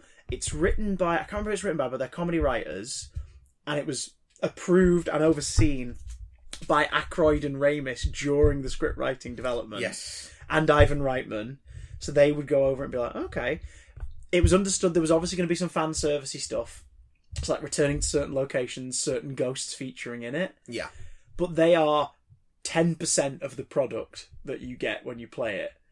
Like, because the whole main plot revolves around Ivan Shandor. Yes, trying to bring forth Gozer. He was the biggest worshipper of Gozer, Yeah. and he was the one who like wrote all the texts and stuff about Gozer. So he's resurfacing, and he like possesses the mayor and stuff. And so there's all that. There's a suggestion that Dana and Peter are officially like, she's gone, right, piss off and leave me alone now. Yeah. Bill Murray's delivering all of his lines in a slightly I can't be arsed sort of way. But every now and again he says something where you go, oh my god, he improv that and they've kept it in. Because there's a little bit more life in it. Yeah. But he's also written so well that half-arsed Bill Murray doesn't sound like terrible Venkman. Yeah. Because Yeah. the character's written so well that it's like, that's something Venkman would say. It's just up against the other three doing their lines. It's like, yeah, he's phoning it in a little bit here. Whereas Aykroyd, Ramis, and oh my god, he's my favourite, Hudson. Yeah. It's just so lovely. And again, like, Winston doesn't show up to like level 4, like sort of a good hour and a half, 45 minutes into the game. And that's great though, because it sort of is like a this is meant to be my week off. The hell is going on? It's just like, yes, it's Winston! Brilliant. Brilliant. And he pots of Janine, great. It's so good. It looks great as well. It's aged so well, because it's from like early PS3. Yeah, like 3 years in. It's 2009. Yeah. It's like 2-3 years in. And it's aged so well. I'm so surprised they haven't done an upscaled re-release on PlayStation Now. That'd be a licensing thing. Oh, it's Sony. Like, they own it. They could figure it out somewhere. I don't know. I think Activision published it, didn't they? They did. So that'll be what it is. Oh, I'm sure there's a way to do it somewhere. There's got to be. You can't buy Activision, Chris. If No. they make record profits, they'll just lay off people.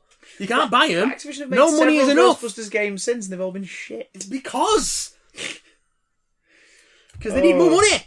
But if you want Ghostbusters 3 before Ghostbusters 3 comes out next year, go play the 2009 game Ghostbusters the video game. It's an original story. It's really good. It's got fan service. It's damn great. The MCU.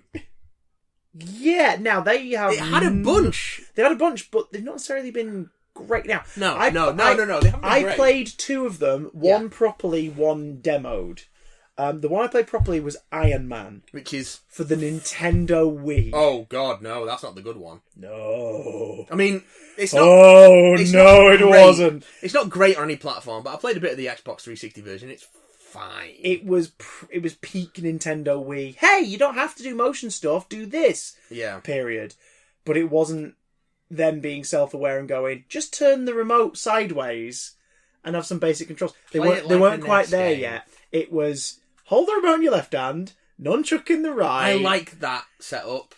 But there would be motion bits in it. I don't mind where that you'd suddenly be using it as a remote, yet still having to use buttons on that to do other actions. It became a pat your head, rub your tummy kind of thing. It was only a bit later that they kind of refined that with some of the platformers and adventure games. Yeah. But at this point... No, flying was difficult and shit. And the only other one I played from the MCU, was some of Captain America. What was it called? Super Soldier. In HMV in the Trafford Centre. Because they had those nice demo banks for a while. And I played it in there, and it was basically sort of not as good Arkham. Yeah.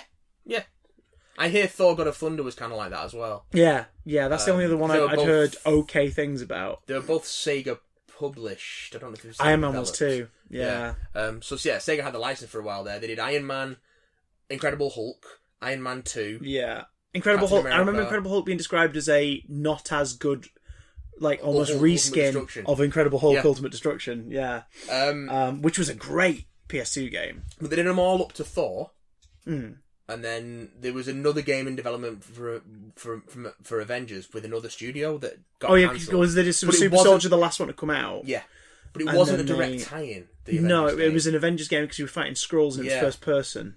But that never ended up getting cancelled. Yeah. But then that's it. That's been it for the MCU. There's been a couple of mobile titles. Like Iron Man 3 got a mobile game. Yeah, around that time that was happening, I played The Dark Knight Rises on my iPhone. Yeah. Which was a semi-open world Batman game that didn't quite work. It was again at that point where they'd realised that with the touchscreen you could have basically a controller in the bottom left and right corners of your screen, which was a great idea. That it was like, oh, so you do that and you can move, and you do that and that's your buttons. Yeah. Great, fantastic. But I'll just play this. I'll play this at a console, guys. Yeah. You can get an Ouya. Do it on that. Oh my god. But that was it then for the MCU. Yeah. Apart from after that it's just visual nods in other games based on the properties. Yeah. So like Disney Infinity and the Telltale Guardian series and stuff where they just use visual cues. I guess Disney Infinity from the films. No, Disney Infinite doesn't even adapt any of the films straight up. It's its own sort It's of more. universe, It's more isn't it? character designs. Yeah. That pop up. What else? I was going to say yes. The Dark Knight nearly got a game. It was did. cancelled. This was around the same time as a Daredevil game being in development. Yes. Because there was a couple sort of these sound like they're going to be amazing. For PS2. Oh, was that And earlier? they couldn't get that right because it wasn't to tie in with it, but it was in the wake of the Affleck movie. Yeah, the game was I think meant. Oh yeah, yes, the game was meant to come out around like 2005, 2006. Yes. And they couldn't get it. After Daredevil, after Elektra and Daredevil had become a bit of a Blu-ray hit, like people were like, "This is kind of fun." But the Dark Knight game was and then good superhero movies started in 2008, and everyone went, "Oh, dear. Oh no, this is what." Because we did get a Batman Begins game. We did for PS2. It was all right. I played some of the GameCube version. It was very brown. Yeah, it was very brown. It's very brown. Very short. Yeah. Because of the nature of that story. It was pinched off. It was pinched off. Yeah, just a little bit. Because there was like 2 levels where you were Bruce Wayne. Yeah. In like the first first or whatever. the first I think I level played them. is It might have been on a demo. It might be the first couple of levels is like training in with the monks in fucking. Is the first level, or am I imagining this? Is the first level you fighting against some of the other guys at the League of Shadows? I think it might be. You're in line for food and someone's like harassing someone else and you kind of step in a bit. It might be, and it's just a scuffle with them, like, and that which I think is based on a scene in the film. It's when he's in the film. It's when he's in prison. Yeah. Oh yeah. I think in this it's like there's a queue for food and he just kind of starts a fight. I can picture that for some reason. I never owned the game, but it might have been the demo. Yeah, I rented it. I played it for a little bit. Because you see, boys and girls, back in the 2000s and before then, you could rent discs. You could, or games companies would publish a disc with your magazine, and that would have samples on it. Unless you had a GameCube. Oh, yeah, there was that. Because you would make those tiny discs. Because you can go on the free game section on the PS Store now, and there are and some like demos. There's like 3 or 4 demos on it at one time. It's like. Oh, I used to love my PlayStation magazine because of the demo. I think the demo I'd read the articles and I'd love it, but I loved having a disc that you could put in and sample things on. It was great. The demo's making a comeback, unless you're EA, in which case you just charge people more to play the game early before it's finished. Early access, guys. How do I know I'll enjoy it? You don't. Pay 80 quid. People have been playing Anthem. People have finished Anthem already. It's not out till the 22nd, and so it's not getting the day one patch till the 22nd. So people have finished it before it's actually finished. Christ. And they paid for that privilege. They don't know what they're doing. They paid for that privilege. Superhero tie-in games have been a mixed bag. I mean, we talked about Spider-Man before. The X-Men movies got some tie-in stuff. X3 got a tie-in, which was probably not good. God, let's talk about the X-Men games for a minute. X2 Wolverine's Revenge. Now, again, tangential. Yes. X2 Wolverine's Revenge. The only tie-in it had with the movies was the front cover of the game box. Yep. Front cover of the game box had X2. That's the title of the movie that's just come out. Wolverine's Revenge. Oh, it's a tie-in. Oh, that's Hugh Jackman on the front. It's a comic book game. It has nothing to do with the movies. I think the menu has the Cerebro style of the films. Like, it takes a lot of visual cues from the movies. But not in terms of characters or Wolverine's Weapon X story. Nope. Mark Hamill voices Wolverine in his one appearance as Wolverine. He does a pretty damn good job in it. Yep. It was mostly fun because it had comic book heavy stuff. That was where I first learned of the Wendigo in Marvel. Yes, yeah. My first encounter with the Marvel version of the Wendigo mythology and everything. Colossus was in it, and that was some really good stuff with him. There was some really nice stuff with, like, I think Omega Red might have been in it, or Mr. Sinister. There was, like, basically some tangential Wolverine / X-Men villains that weren't in the movies popped up in this. This was half surprised that Cyber wasn't in it. Yeah. Christ, that was a thing, wasn't it? But best of all, you could press R2 and your claws would pop. And you could press R2 again and they'd retract. That was the coolest thing about it. And your fighting style changed based on whether you had the claws in or out. That's quite good. So you would be more of a brawler without them, and then when you have them, it'd be slashing and leaping at people. Good. That was really cool. But then the spirit of that lived on.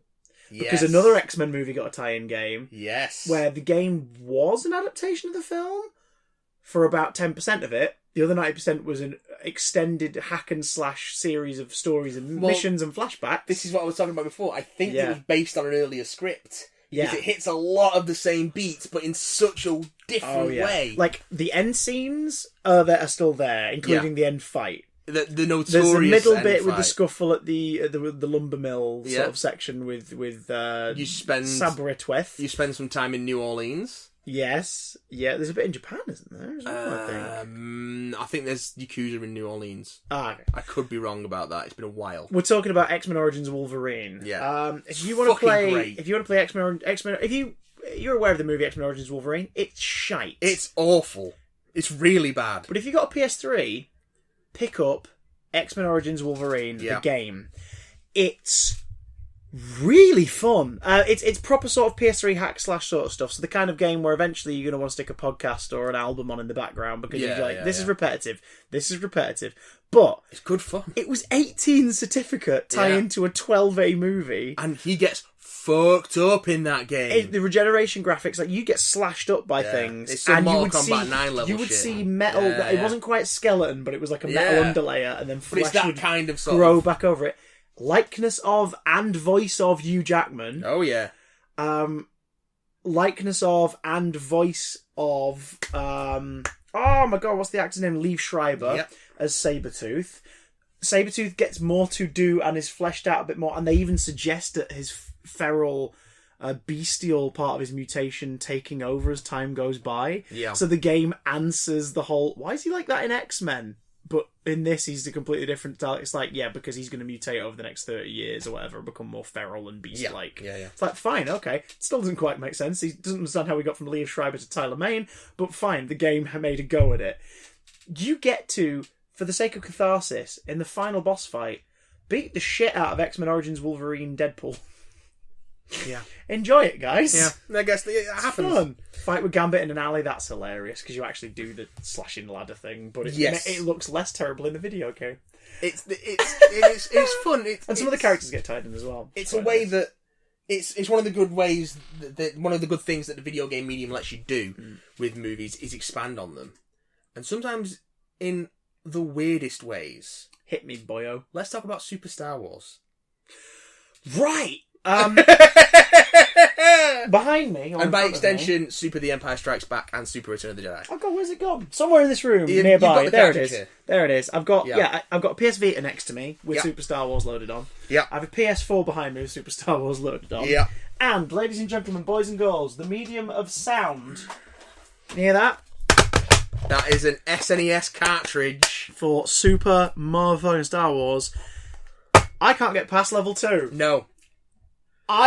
This is the second NES cartridge. This is the second SNES cartridge of this I've owned. Yes. My mum, stupidly, when we got a PlayStation in 1999, got rid of my SNES and all the games to a charity shop. But she was like, "You don't need them now, do you? You can play it on there." I went, "Mum, even if that was how that worked, I'd need the games." You took the games away. Like, what is... So I suddenly went from having like 30 hand-me-down games from a neighbour for a SNES to having Worms Armageddon and Crash Team Racing, and that was it. Mm-hmm. I was like, thanks. No wonder Crash Team Racing is A, my favourite game, and B, the game I am best at. Mm-hmm. Because I basically had to play it repeatedly for 2 years before we then got more games. But I tracked this down when I got an SNES about 5 years ago, because I was like, I want to replay it, because I remembered it being my white whale. I never got past level 1. Since having it on SNES again, and on PS4 and PS Vita, on Vita, I have got past level 2. I can't get past the first couple minutes of level 3. Super Star Wars is so difficult! Tell me what level 3 is. Level 3 is inside the Jawa crawler. Yes. Inside it. Yes. Level 2 is outside it. Yes. This game takes forever to tell the story of Star Wars, the 1977 movie. You have to climb up what is now a 200-foot tall Jawa sand crawler. With multiple exit ports and ladders and wheels on the outside and separate body parts instead of just being one big triangle with a treadmill underneath it. Yeah. Remember that bit from Star Wars where Luke traverses the inside of the sand crawler? Do you remember that bit from Star Wars where he casually walks from the farm to the sand crawler and fights 80,000 creatures on the way, including deadly quicksand scorpions with fire breath and womp rats that you cannot fucking bullseye in your T16. A great Mode 7 sort of fucking... land speeder section, pseudo 3D nonsense. The Vita and PS4 version of this game break your right hand joystick. It breaks it. Because the way you fire in this is with the right hand joystick, like Binding of Isaac style. Like, you use that to aim. Really? Well, you can switch the controls around. I disabled that, made it the X button, and made jump, circle, and stuff so that I could utilise the two at the same time. Yeah. Because this is a game where you have to keep fucking moving or you will die. Super Star Wars is like if Star Wars was being told by a kid who had a Luke Skywalker action figure and just a load of rubber animals from the zoo. But all of those animals want to kill you and shoot fire out of their face. It is that great sort of... It's got nothing to do with Star Wars. But fucking... they got... Episode 1 got the same treatment on PS1. I loved that game. It's great. But it adds loads of shit that isn't there. Yeah. I would... If I could find that and play it again, I would happily play it again. I have a soft spot for Episode 1 because of the PS1 game. Yeah. Because if you left the pause menu, the start menu on long enough, it went to a music video that was clips from the film... And Duel of the Fates. Yeah. But with those audio things over the top of it, there's certain audio cues. Yes. That is a bonus track on the soundtrack re-release, which I bought in 2012, whenever the 3D version of the film went to cinemas. Yeah. It's a bonus track. It's called Duel of the Fates spoken version, something like that. Oh, that's good. But so I listen to that now and I go, I'm in a happy place because I'm playing Episode 1 on my PS1 again. This is brilliant. But Star Wars has had tons of adaptations of the film. Lots of arcade ones. Have revenge. Oh, shut up, you. Lots of arcade Star Wars games. Arcade Club in Bury, they've got a bunch of Star Wars arcade games. They've got the original Pod Racer. They haven't got Pod Racer. That was the peak for the Star Wars arcade games. That was the peak. They've got the original vector graphics Star Wars. Okay. Where it's the Death Star run over and over and over again. Yes. Vector line graphics. They've got two of those. They've got a standing one and they've got a sitting one. The old Atari one. That one. Yeah, I remember that. Yeah, they've got both of those cabinets. The sitting one's slightly more exciting because you at least kind of feel like you're in the cockpit of the machine deck of the Falcon or something. Whereas the standing one, you're just basically watching a bunch of lines. Vector graphics. Yeah. Vector graphics. What is this? They've got the Return of the Jedi arcade machine, which is like it's the bikes. It's the speeder bikes. Yeah, I was going to say, they're all... the arcade ones are mostly vehicle battles chase and stuff, weren't they? Yeah. Yeah. I had the Game Boy version of Empire Strikes Back, which is... See, we were talking about this before the recording. Yeah. I had no idea that Empire and Return got the Super Star Wars treatment. Yes. They were basically much more updated versions of the original, like, NES and Game Boy Atari games. Yeah. But done for... So Super Star Wars was original, and then Super Star Wars Empire Strikes Back and Super Star Wars Return of the Jedi were redos of previous releases. Yeah, because there is a side-scrolling Star Wars game that came out in '91. So Super Star Wars is called Super Star Wars because it was released initially on the Super Nintendo Entertainment System, right? Game Boy, Game Gear, and Famicom NES. Yeah, which is the NES. Yeah, yeah. Well, it was released on the NES in North America. So yeah, it's. Oh, you know what else I played when I was at Arcade Club in Barry? Another great movie adaptation. Yeah. Arcade machine. The Terminator 2 light gun shooter. Yes, which is hard as balls. Yeah, not easy at all. Terminator's had some pretty good arcade games in general. Even the shit ones. That Salvation Machine, I probably fed about 40 pounds over the course of a year in what was the Odeon and the Printworks. It did also get a console game. What, Salvation? Yeah, it got a third-person shooter game. For PS3? For 360. Damn. Yeah, no, PS3 and 360, yeah. And also... Oh, yeah, I've seen graphics from it, because it's like, there's John Connor. That's not Christian Bale. There was another, like, sort of spate of, like, really low-budget, fucking thrown-together, third-person shootery video game tie-ins. There was a G.I. Joe one. Yeah, about 5 years ago, Rambo. Which was an on-rail shooter for console. Yeah. There was a limited number of them made for arcades. Yeah. I've seen but it those. was a console game. Yep. And apparently, I remember reading about it, someone talking about that they played the arcade version. The arcade version worked better because it's an arcade game. Yeah, you had the big guns. Yeah, but also the graphics were dreadful for a PS3, Xbox 360 era release. Oh, yeah. And it used audio from the movie. Yeah. It was from First Blood. So weird. So it's just like, but they hadn't digitally touched it up or anything. No, So it was obviously from like an older version of the film. Yeah. Oh my god! Yeah. And that's when So you get into bad. like the weird stuff. Oh, do you want to talk Fight Club? Yeah. Let's talk Fight Club. PS2. Tell me about Fight Club. So I know it exists. I don't know much about it, but I know it exists. Fight Club takes you through the plot of Fight Club. Yeah. If, and I'm not going to say the spoiler, but if the spoiler wasn't part of it, and Wow. and that element was definitely real. Wow. It had a campaign mode. It had a story. Yeah. But it was a beat 'em up Oh. with that colourful roster of Fight Club characters. What?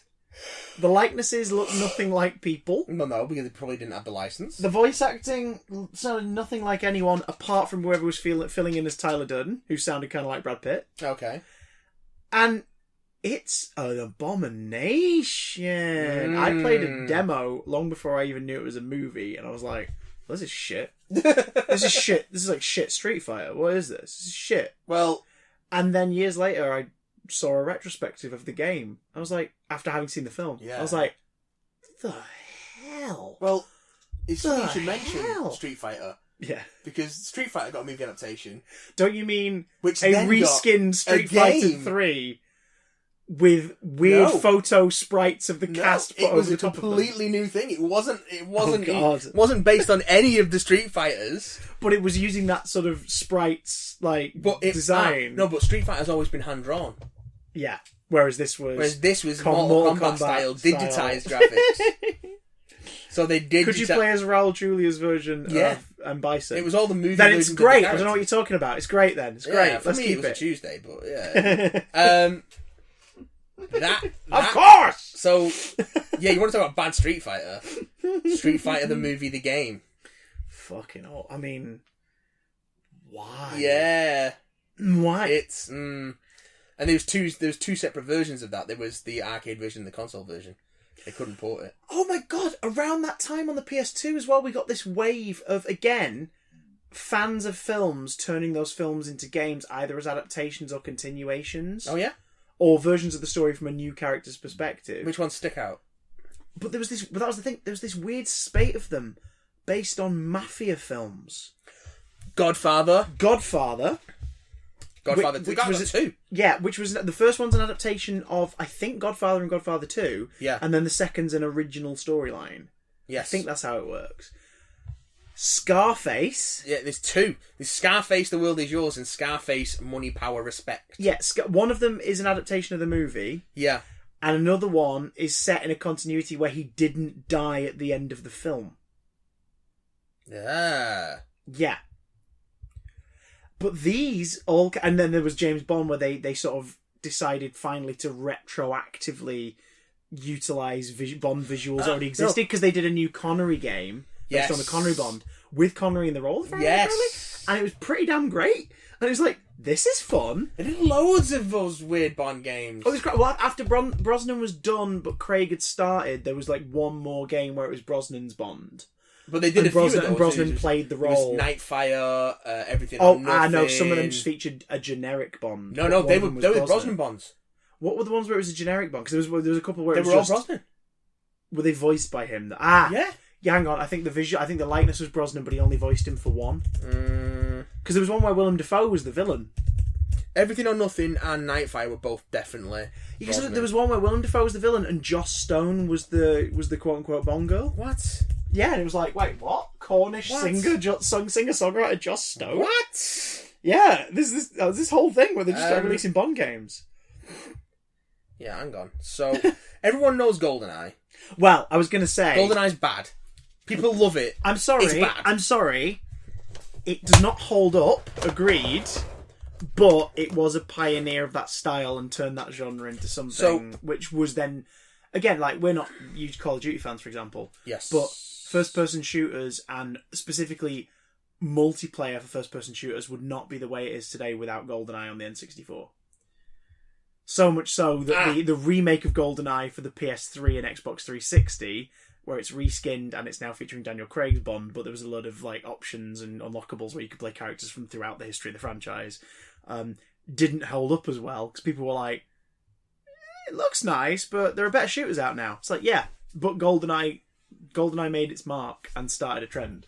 No, so much so that even me, as a non-shooter guy, owns GoldenEye on the N64. You bad person. So here's the thing. More movie time games. Here's what happened. You definitely got at least one more in your SNES pile. I don't think there were that many on the N64. Oh, I do. Yeah. Really? Well, okay.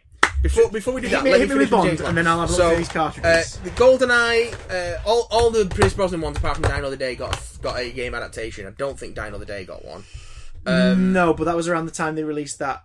Was it Everything or Nothing? Or well, no. So because it was like a couple of years after Die Another Day was the next game. GoldenEye 007. We got GoldenEye which was an N64 in title 97 and a shooter in N64, which that was loosely 98. told the story of the film, but that wasn't the main. No. Drawer of it. Well, the people. It was a good shooter, but it's not. 99. Yay! Got Tomorrow Never Dies. That's the sound of the past, kids. We got Tomorrow Never Dies in 99, and that's N64. That's PlayStation. Oh. Then we got The World Is Not Enough for N64 and PlayStation. Both the same game, but with different developers for each platform. So they are different versions, essentially. But I'm guessing they probably worked together on how you're doing it. Yeah, here's how I'm doing it. How you doing it? Oh, I guess pretty much. That's weird. Then Synergy. Also, the Ghostbusters game, the N64. No, sorry, the Wii and PS2 versions and PSP versions were cartoony. Yeah, they're the real Ghostbusters style. Yeah, but look, it's based on its own. It was its own thing, very heavily inspired. Yeah. And also was still the main plot and locations and majority of enemies and everything from the main game. Yes. But cartoonified and made shorter. Yes. So this was sort of like that in a way where the PS1 and the N64 versions were separate studios, but there would have been some graphical difference, I guess, in some way. That's really strange. That is really bloody strange. I'd have to look into it to see what the actual divergences are, but it's So the next Bond movie was Die Another Day in 2002, but there before wasn't a game for that. 2001, you got Agent Under Fire. That's the generic Bond one. So that's non-Brosnan. That's non-Brosnan. Random. If I remember correctly, he speaks sort of like this. I'm Bond. I'm not sure who voiced him in that, but in Nightfire in 2002, it was Brosnan's likeness. Yeah, but it was Maxwell Caulfield voicing him. Right, that's where I'm getting it confused. Yeah, and it's a sequel to that previous one, but they decided to use Brosnan's likeness at that point. Yes. And then in 2004... But not pay Brosnan to play Brosnan, or pay a voice actor who could do a Brosnan. That did happen in 2004. Yeah. Everything or Nothing. Everything or Nothing. Is that which has Brosnan, Dench, Willem Dafoe... and Joss Stone. John Cleese. It doesn't say in this, but probably... She's in one of them. She's in one of them. GoldenEye Rogue Agent, which was everyone hated, because it wasn't GoldenEye. It was. It wasn't a GoldenEye remake, either, no, was it? It was just a random game with using the name and goodwill. A former MI6 spy known as GoldenEye, who works for Auric Goldfinger against Dr. Julius No. The game was panned for its misleading title and poor storyline.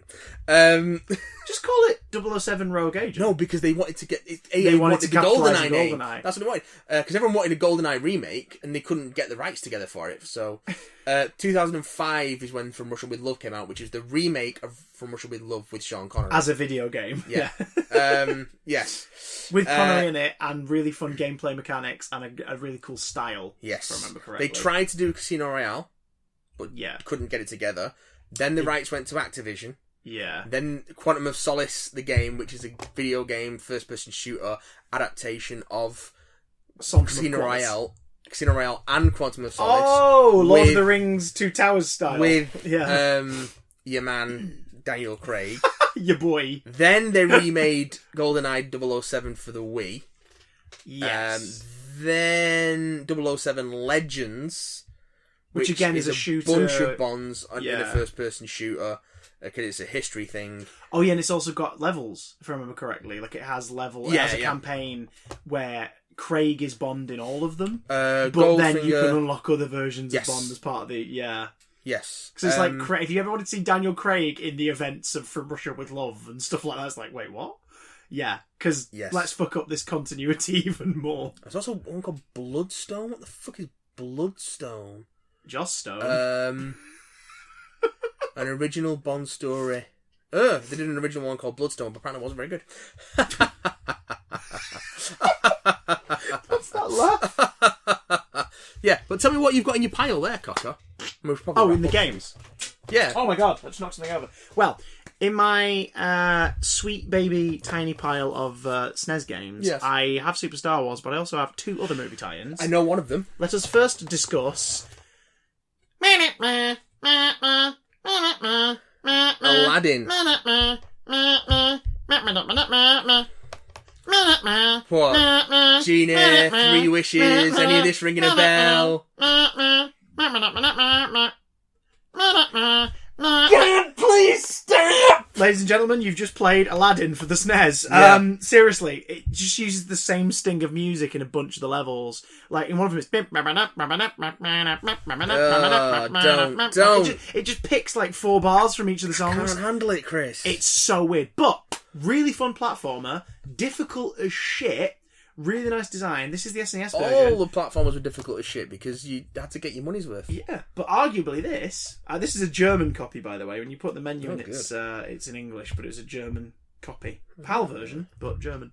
PAL version? PAL, but German. Arguably the less fun version of it, the Sega Mega Drive version, was the better version of Aladdin. It had better audio from the film. The Mega Drive tended to have better audio than SNES. Audio from the movie as well. Sound clips from the film used in the soundtrack and the characters' noises. Yeah. And the music varied. So there was that. Disney had a lot of really nice movie tie-in ones on the SNES, Sega Mega Drive, Sega Genesis era of all that stuff. Yeah. Lion King's another one that people always say was a really enjoyable game. The Jungle Book game for Mega Drive, did you ever play that? That was a lot of fun. I don't think I did. No, I didn't. It was the box where Mowgli looks angry as fuck. I played Lion King for some reason. Lion King didn't play Jungle Book. Tarzan on the PS1 was really fun. And Disney's action adventure starring Hercules for the PS1 was really fun too. That's good. That is good. But I have one other movie adaptation in my SNES games. Yes, I didn't know which one it is. I hate this game. And this because I find it really difficult. It's very difficult. It's Batman Returns. Batman Returns. Batman Ruddy Returns. Because Batman didn't... The first Batman movie didn't get a... Sorry, the first Burton Batman movie didn't get a SNES release. No, it got a NES game. It got a NES game, and that NES game was more like Game Boy style basic graphics. Yeah. Well, it's just NES. Yeah. It's fine. People fondly remember it. Yeah, Batman fight... Based on which version you're playing, Batman fights random supernatural enemies. But it always ends with a fight with the Joker in the clock tower. Yes. Batman Returns is a side-scrolling... side-scrolling adventure beat-em-up in the mould of the Turtles games and stuff. Yeah. But the difference is Batman Returns is tough as shit. It wasn't like Turtles where if you got stuck you could grab a second controller and your buddy could come in and you could play as 2 turtles at the same time. Yeah. You can't do that in Batman Returns. You're just Batman. Yeah. And the end of level 1 is you fighting the Red Triangle Circus Gang, and you've got to aim the grappling hook somehow at the wall, like he does in the film, and pull it out from behind the guy and knock him in the head. Yeah. Except it doesn't tell you how to do that. Nope. And if you lose and she gets shot or you get attacked, if that happens, you go back to the start of the level. Like 6-year-old me did repeatedly. Oh, very good. And as I learnt, to my detriment, 5 years ago when I bought this SNES and that cartridge, 20 freaking 3-year-old me went through the same thing too. So there's that. And it wasn't the last Batman movie to get a side-scrolling beat-em-up adaptation. I never played Forever. I've seen a lot of it. Again, photo sprites though, wasn't it? Yeah, it was digitised. I played some of the strange. Saturn version of Batman Forever. It's bad. Don't worry about it. But the real game. Yeah, I had the VHS with the advert for it at the start of it. I played some of the Saturn version. Because there's like someone who's not Carey playing the Riddler. Yeah, kind of. He sort of looks like he's really going for it. And you're like, oh, okay. I believe you could fight Batman. I don't believe Carey's really could fight Batman. No. But in my N64 collection, I've got Goldeneye. Yes. I have one other movie tie-in. Is it cheating that it was a straight-to-DVD movie? Oh, now I'm intrigued. Because this is tough, and it's a side-scrolling beat-em-up, but it's in 3D. And it's... if it was on a PlayStation controller, I think I would have had a lot more fun with it. But because it was the N64 controller, there was some unnecessary shit given to that middle joystick. Yeah. Batman Beyond: Return of the Joker. Fuck a duck! Yeah. Alright! Although this is the PAL release, so it's called Batman of the Future: Return of the Joker. Ah! This is mostly you as Terry McGinnis fighting the Joker's gang. Apartment buildings, and it's pretty damn tough. Intriguing. At this point, as a kid, I'd realised that I preferred PlayStation to N64. My brother had the N64, I had the PlayStation. Yeah. And I realised by this point I preferred the Sony thing. It's most of the reason why I've stuck to the PlayStation going forward over the years, and I've added every iteration of that and not gone to Xbox or followed the Nintendo releases strictly. I've only ever dipped in once with a Wii. Yeah. Is because I've just got so used to that controller layout. It feels so natural in my hands. And the fact that they only ever make subtle changes to the volume or the density of each controller has made that even more sort of pleasant as the generations have gone on. Because it's like, oh, it feels a bit different. Okay. There we are, that's it.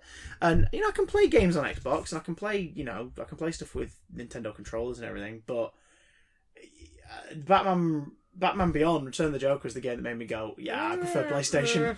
Because I enjoyed it, but it was always just a little too difficult because of that freaking controller layout. It's rough, man. There's no two ways about it. It is rough. Rough. I think we need to get to the elephant in the room.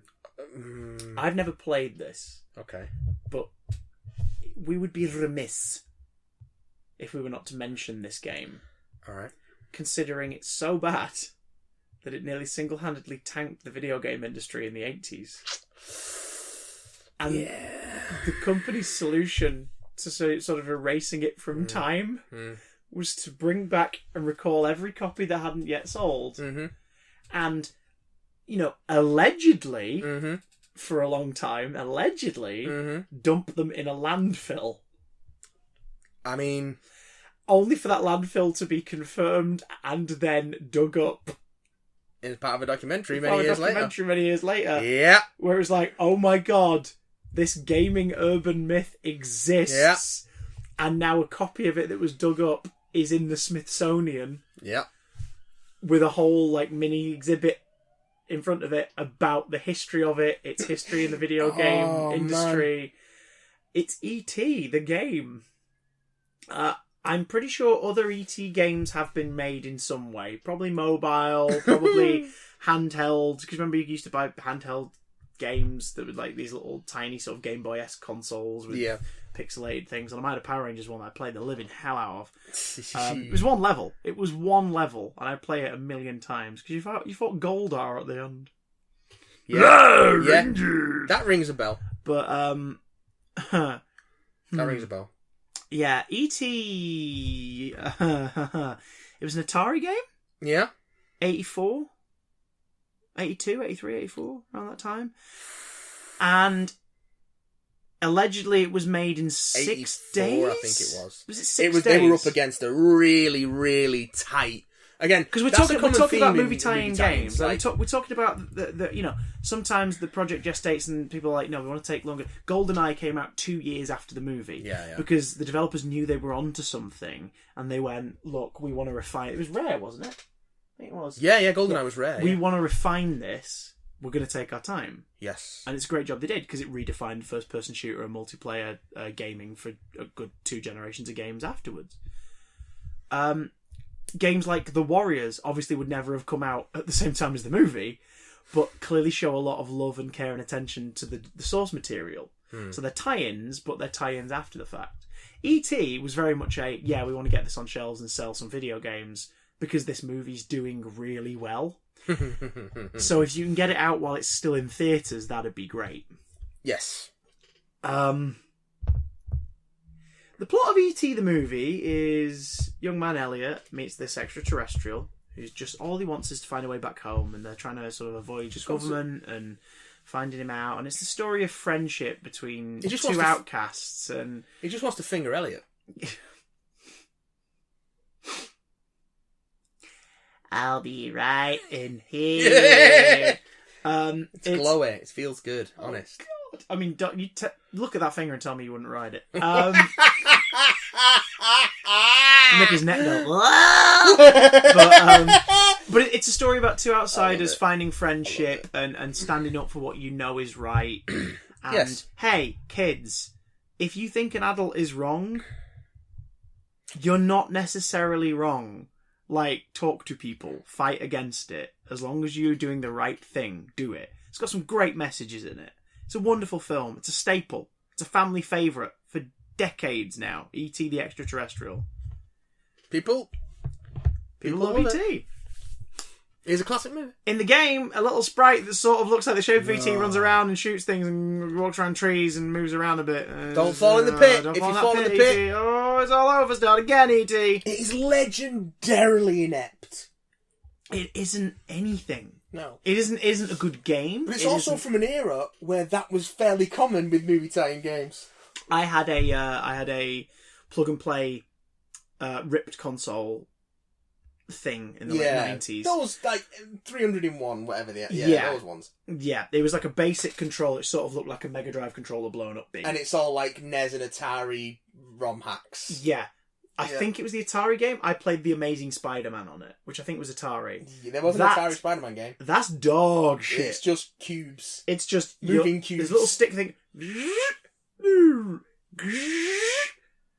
Yeah, that sounds like an Atari game.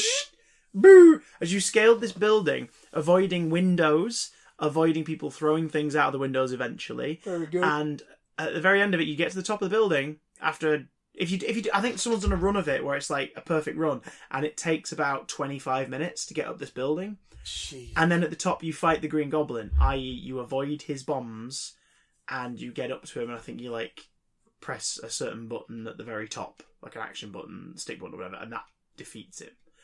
Defeat the Green Goblin with one button press. The characters look nothing like characters. No. The building looks nothing like a building. It's all approximate.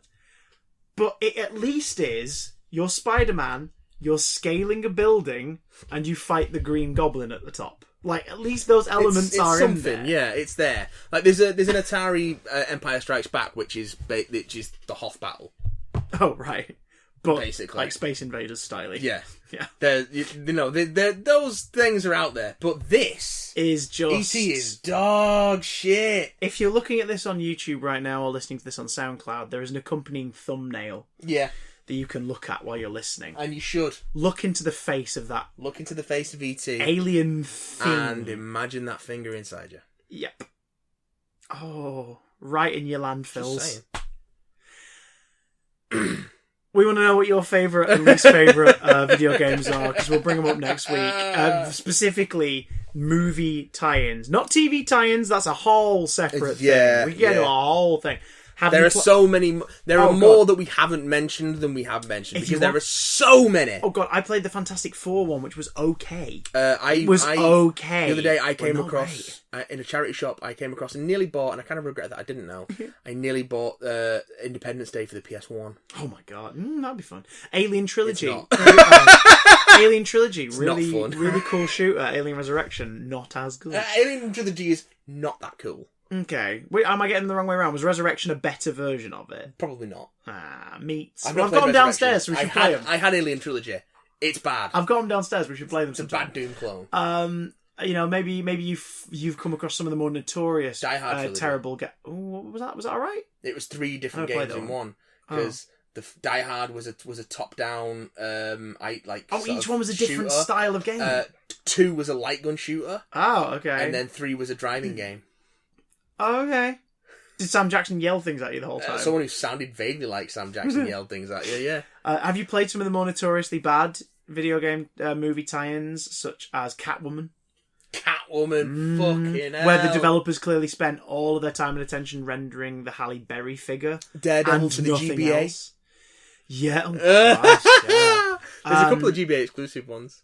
Did you... Oh, God, Charlie's Angels for the PS2 and GameCube, I think it was. The Lego games, all of the Lego games based on movies. They're not too bad though. They're just repetitive. But there's something we haven't talked about. It's an entire category unto itself. One of my favourite movie tie-in games ever was Gizmo versus Stripe for the GBA. Really fun. Gremlins you could play as and Gizmo Gremlins 2 and play have through NES the plot and SNES of 1 and 2, sort of, or play as Stripe and play through the plot of number 1. Nice. It's really fun. And are there we'll talk about them one day, but are there TV video game tie-ins you can think of that are good or bad? Buffy Chaos Bleeds is a great game. Well, it's funny you should mention that, Christopher, because we got an email. Oh, meets! We got an email. Oh, is it about the Coronation Street point-and-click game? No. If you've never seen that, look up the Kadikarus video on the Coronation Street game. Oh, I think I might have, actually. It's haunting. Yeah, that's ringing a bell. It's ringing a bell. It's haunting, mostly because of the lack of music. What about the just ticking clock noises? Game? I played the Blade Runner PC game, which was a sequel to the film, sort of. Yeah, it doesn't look like the film because they look like video game characters. Yes. But it references Descartes? Descartes, yeah. I always want to say Descartes, but then I realise that's... It's philosophy 101, right? Yeah, and then I think of Eckert, which is the Bullock fill-in in the 89 Batman movie. Think about the future! Just eating every scene.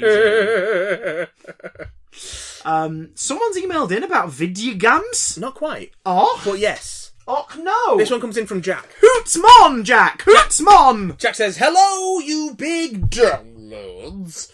You may have noticed me in your comment section. I don't think he spelt it that way, did he? Big downloads.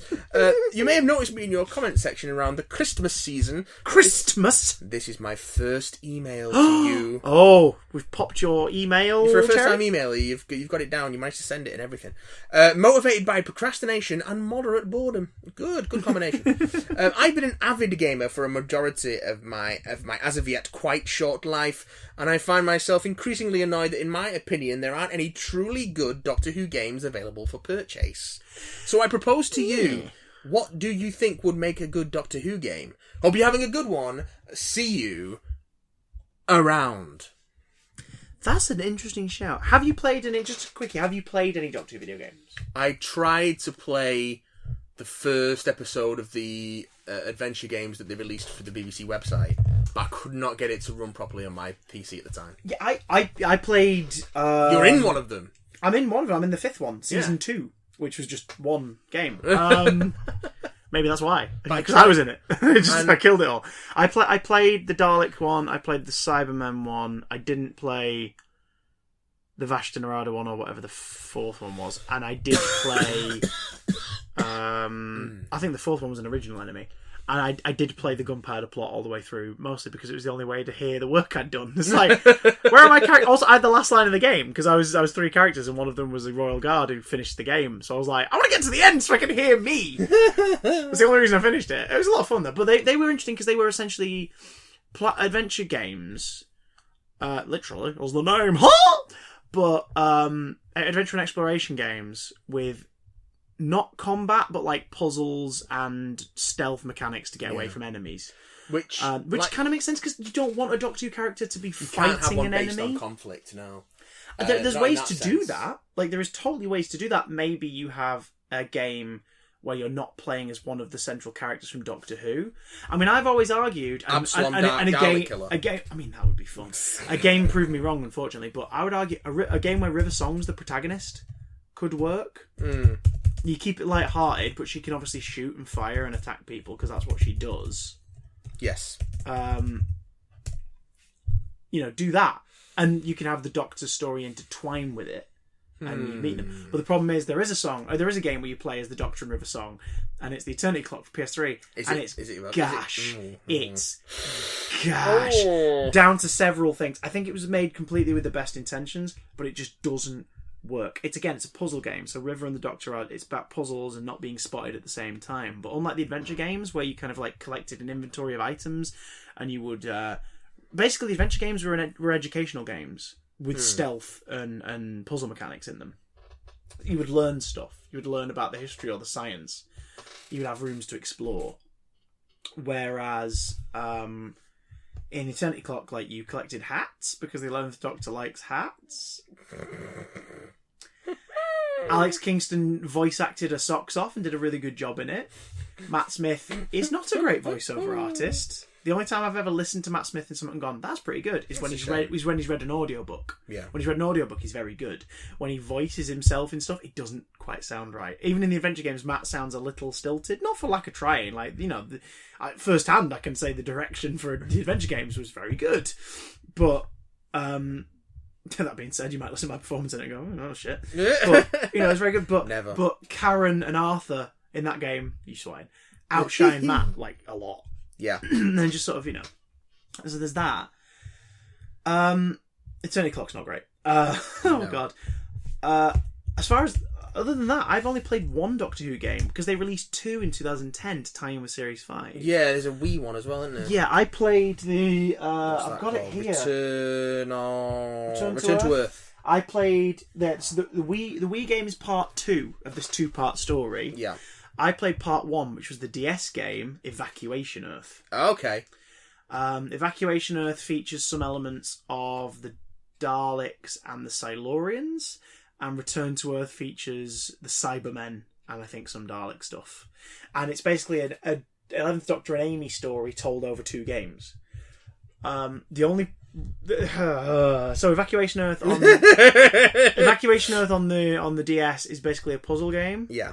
Professor Layton style puzzle game with semi-illustrated cartoony sound like graphics. It's a bad way to go for a Doctor Who game. Yeah, and full audio, like full cast audio in the Karen Gillan and Matt Smith play their roles in the game and you hear them. But there's no cutscenes. The designs are kind of like a storybook cartoony look in that one, which I believe then carries over into Return to Earth. I've watched Return to Earth gameplay on, I think it's the guys behind Review of Death. I think I watched them play it on YouTube. Okay. Matt and Billy, and it's awful. The game is so bad. Again, it's trying to be a platformer, yet a stealth platformer with puzzles, and it just doesn't work. There are ways to do a Doctor Who game. These are not it. I think if you're going to do it, you do something like I think you joined me for some of this at some point. I played Goosebumps, which came out in 2016, which is old school PC style. It's a point and click. Okay. And it occupies the game. The visuals of the game occupy like 2/3 of the screen. On the bottom you have like options, and on the side you have your inventory, and it's like a mouse kind of point and click system. Yeah. And it's about just collecting items and just going through a mystery. That was a tie-in release to the Goosebumps movie, so it's another video game tie-in, but it's only loosely connected to the Goosebumps movie and uses the visual design of some of the characters from the Goosebumps movie. That's pretty much it. It's really fun. Like I blasted through a playthrough in a couple days, and it was really, really fun. I want to platinum it, but it means playing it like 6 times and doing a bunch of things the wrong way and the right way and all this stuff. It's just like, no, I'm fine. Maybe one day. If it was on the Vita, it'd be great because you could just point and click with the touchscreen. Those kind of things do translate quite well to the Vita. But so if you did a Doctor Who game like that, a point and click adventure, like a LucasArts style, that is the direction I lean to. Yeah, like a Monkey Island Day of the Tentacle kind of thing, or Grim Fandango, even with a bit more movement, or a HD remaster of Dalek Attack for the Commodore 64. Well, that's how you make a Doctor Who game. You make a game that's not specifically Doctor Who. Oh no, this has got the Doctor in it though. Yeah, well, that's rare. 4th, 5th, or 7th, you get the choice. Oh, Mins. Colin left out. A second player can play as Ace. Oh god.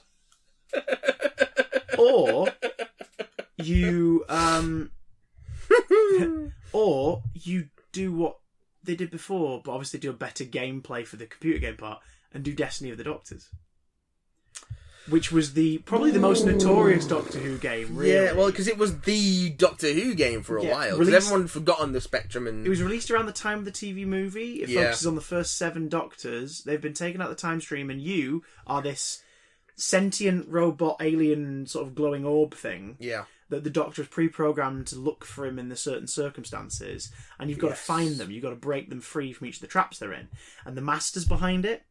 And the cutscenes are filmed scenes with Anthony Ainley reprising the role as a grayer-haired version of his master, but having an absolute ball. And an actual beard. Yeah, oh yeah. As opposed to the His prosthetic stuck-on beard, yeah. that he has in all of his other appearances. Silurians are in it, Autons are in it, Sontarans, Daleks, Cybermen! It's rough, though. Look I at mean, that Sontaran! They're in the nursery compared to us. Oh, yeah. But Oh, yeah. you're playing this robot, you float around rooms of the TARDIS, you float around different locations from throughout the series' history. There is audio clips of the Doctors. I think McCoy recorded new dialogue for it. Yes. And I think McGann is alluded to. Like, he's not in it, but it was released around the same time as the TV movie. So it was like a... In fact, I think it's 97, isn't it? Yeah. So it's after the TV vaguely movie. mention the Seventh Doctor regenerates, but... They keep it nice they and don't vague. mention Probably the Eighth because Doctor. they don't know what the copyright issue is with Universal at that point. But, yeah, it's... HD remake that shit. Like, you know, from the ground up, it would be really cheap to do. Keep Ainley sequences. Or...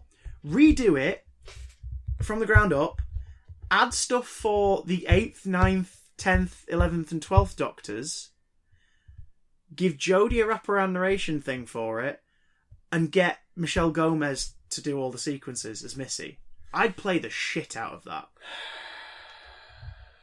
Because then you can have your... Look, Look, the eras are leaving stuff behind, but if you really want 13 meets Missy, here it is in this game. Go play it. I'd play the shit out of that. I've got a feeling, though. That tonight's gonna be... I've got a feeling, from what I'm reading about it now and from what I've seen of it, and what I've heard of it about it before, I've got a feeling... this game's a bit shit. Yeah. It is. But remake it from the ground up and it'll be a bit shit, but look nicer. Okay. Because that's the thing. I don't think you can nail a Doctor Who game. You can't do an open world game because Doctor Who should be open universe, and you can't do it to the scale that would be befitting of the property. You have to move away from combat as a primary means of interaction. You can't do it based on the current Doctor, because if you do, it will age very quickly when that era ends. I think you're going to have to, though. You'd have to, but then you'd have to, if you really wanted to keep it up, you'd have to do sequels. But if you're churning them out at the rate that it would take to do a sequel justice, you're going to lose a Doctor in that time. Yeah. Do you know what I mean? Yeah, like, you're possibly... You could have a Jodie game, and then the sequel to it has to star 2 actors after Jodie. Do you know what I mean? Yeah. So you're missing out a Doctor already. Fan service are going to want, I want to be able to play as my favourite Doctor in my favourite console room. Well, that might be an option, but then it's Play the fucking Lego Dimensions! Exactly, but then it's just a TARDIS simulator. Yeah, Lego Dimensions, I think, is the best way to do it, because it's toys. Yes. So you are smashing the bad guys, you are punching the bad guys as Troughton and stuff. Yes. Because it's Lego, and it doesn't really matter. It's fan service to Doctor Who through Lego toys. I think that's the best you're going to get. I honestly think that's... Point and click is the way to go. That sort of Telltale style adventure game is the way to go. But If you want to do it, if you want to make it last and everything, do it with the first Doctor. Do a game with the first Doctor. Yeah. And then if it's successful and people want to follow up, you do a follow up with the second Doctor. Yeah. Okay. And then that way you can take your sweet time. Okay. You'll never overlap. The games will inevitably get cancelled and stop being made around like the 6th or 7th one because the studio will go bust or some shit like that. But that'd be great. And especially because we're entering an era of content for Doctor Who now where we're going to be getting Blu-ray box sets of mostly the 70s and 80s stuff. Because they'll be holding off as long as they can before they release the 60s stuff on those Blu-ray sets. Because they'll be waiting to see how much of it can be recovered. Are they ever going to release a non-special edition of them so I can actually buy it without having to pre-order it 3 fucking months in advance? Oh, you mean these current ones? Yeah. Oh yeah, after I got my first paycheck at Christmas for Panto, I was like, right, I'm going to buy the season 12 box set. Yeah. The cheapest I found was a second-hand one for £90. Yeah. Because they only did that initial run. Yeah. Just mental. Yeah, you can still buy the season 19 box set now quite easily, and you can pre-order the season 18 one now. And they've settled on a price of $39.99 now. Whereas the first one I think was $50. For an entire season of old TV that's been restored and with a bunch of features, I think that's fairly fair. Now, you know what? Just put those discs out in a simplistic packaging. Re-release the discs in a simplistic packaging and charge less for them, because a lot of that cost is the box set that you're buying as well. Like, I've seen them. I've seen. I think Dan showed me his. Like, they're beautiful and elaborate and thingy. Yeah. But again, you can now buy series 1, 2, 3, 4, 5, 6, and 7 of the modern run in a slim DVD box for about £25 at most. because the packaging is just a simple box now. Like I've got Yeah, you got the slim boxes up there.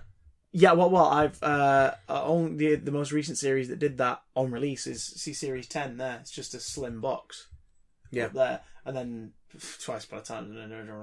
But like, I've got Series 1 and 2 on the steelbooks, and I was gonna get the steelbooks up to the specials because they're the only ones I only had on DVD up to that point from that run. Yeah. But they've been cancelled now after number 3's come out, so I'm not even bothering with number 3. I've just got 1 and 2, and that's fine. I'll leave them at that. Bollocks to that. But again, like, it's that whole... As a collector, you want your shelf to get smaller and more manageable. So re-release those box sets, those limited runs, as less limited, in smaller boxes. As a collector, I want less stuff. Yeah, because they're Blu-ray, you can fit more on the discs. So it only needs to be like 5 discs at a box set, which we now know you can fit into a slim case based on who makes them and who's the guy. The Twilight Zone box set's downstairs. One of them's got 6 discs in it. It's a normal Blu-ray sized box. Yeah. Oh my god! I've got both seasons of Dollhouse in what is essentially a double wide Blu-ray case. Yeah, boom, Not ting. even that. It's only slightly wider than a normal one. Done, concise, beautiful. Yeah. But if we're not going to get Heartland Troughton versions of those box sets anytime soon, because they're allegedly going to wait as long as they can to see what's recovered, so they can then add it in. Heartland Troughton games. Heartland Troughton games. Give us more of those Doctors. They're always pushing stories out. They'll have some story they want to tell. Big Finish. We love people who subscribe. Please subscribe so we can have yearly funds. Please subscribe to Big Finish. Big Finish. We love making audios with all of our mates. Which is fair enough. Like, if you can do that as a business, go for it. Fair dues. Big Finish. We never will. You love the Third Doctor's era? Well, here's a box set featuring all your favourite characters. Only one of the actors is still alive. And he voices them all! Oh my god. On that note. we're gonna do a Big Finish. Do you think? No, I mean, this is the big finish of this podcast. Oh. You fool! You fool! All of you out there who'd like to get in touch with the podcast, please Go. do. Well, and that's why our analytics are falling. BigDamnContact@gmail.com. You can, of course, tweet us at BigDamnCast. If you want to catch the Big Damn stream live, most Tuesdays and Thursdays, and if not, episode catch-ups on YouTube immediately afterwards on YouTube. Go to twitch.tv/BigDamnStream. Get my Legend of Zelda on tomorrow. You are Legend of Zelda-ing like a good one, sir. Yeah. I'm also hoping to stream on the Big Damn stream channel more soon, and maybe on the YouTube channel as well, because I now finally have a capture card that works. Sexy Elgato. And that's what you get for having a Mac. Well, true. Don't, because... Yes. So do. I've been looking. I've got a tax rebate possibly due. I need to get it confirmed. Ooh. But if I have, it's enough to buy and then have some change. A 2017 iMac, which is what I think I'm going to do. I'm just going to get an iMac for my desktop. Use my laptop. Use my laptop just as my portable thing. Give it a break because it's an old Literal laptop. Notepad. It's an old laptop that has worked so well, but has had a hard drive replaced twice. So it's going to get to the point where this is free one time. But still. Because they came in, looked at it, and went, yeah, this problem's really weird. We're going to wipe it and do this and the other. Have you backed up? Yeah, backed up 2 weeks ago. Okay, great. Moving on. Blah, blah, blah, blah. But still, I'm like, I'd rather wipe this laptop of everything but Audacity and some editing software and use it as my portable baby and use an iMac in here as my new thing. I can get a early 2017 one for just over 850 quid. New. So in box and everything. I will have some change left after that from this rebate. So it's that'd be nice. Because then I've got a more permanent workstation, which I know is going to work for me for at least the next 5, 6, 7 years and be something I could do my freelance work from without much problem. What brought me onto this? Why did I start talking about the Mac? Fucking no. I was about streaming. But I was like, if I'm going to do that, I may as well check what the streaming situation is going to be like first. Yeah, Mac is really not catered to for streaming. No. Full stop. No. But Elgato caters to Mac exclusively with a lot of its equipment. So if they can improve, great. because I'm about to test out this new station. And if I can, it means I'll be streaming on Big Damn Stream a lot more often, as well as on Official CDJ. Good. If you want to follow your occasional stream of Resident Evil 7 as well, that's over on... the Matty Watt. The Matty Watt, all one word, Watt spelt WHAT. Yes. On Twitch as well. That was a lot of fun. Were you pretty sauced the other night, or were you just pleasantly tippled? Pleasantly tippled and very tired. Yeah, and surrounded by bugs. So many bugs. Oh, it's horrible, isn't it? Imagine playing it in VR. Nope. Oh. No, I played a little bit of it in VR at Arcade Club, but it just made me a bit queasy. Because the thing is, if you move naturally in VR, if your character moves naturally and you don't, it makes you feel queasy. But if you do the teleporting and turn in by angle thing, it just doesn't feel right because it doesn't feel natural. So essentially what I you're saying played a bit of Skyrim VR, and in that you are teleporting, and you you're sort of shunting forward and stuff like that. And I was like, this doesn't feel nice at all. And so I switched it to natural movement, where you just move with the stick as normal and turn to turn. And I lasted about half an hour, and I was like, I have to sit down. I feel horrible. So what you're saying is VR at the moment is still only at the point where it's better for just 15 to 20 minute experiences where you're not moving ever. That are catered to you sitting down and looking around. Why I don't have a PSVR, because I just cannot justify the cost for something that is so narrowly usable currently. Yeah, we'll see. We'll all see, and yes. You'll hear us next week for episode 140. Till then, I'm just delighted that you're here, listener. Thanks. I'm ecstatic, and I couldn't be happy that you're going. Now fuck off. But do come back next week. Yeah. Okay. Yeah. So glad they're gone. Now we can kiss without shame. I'll always be ashamed.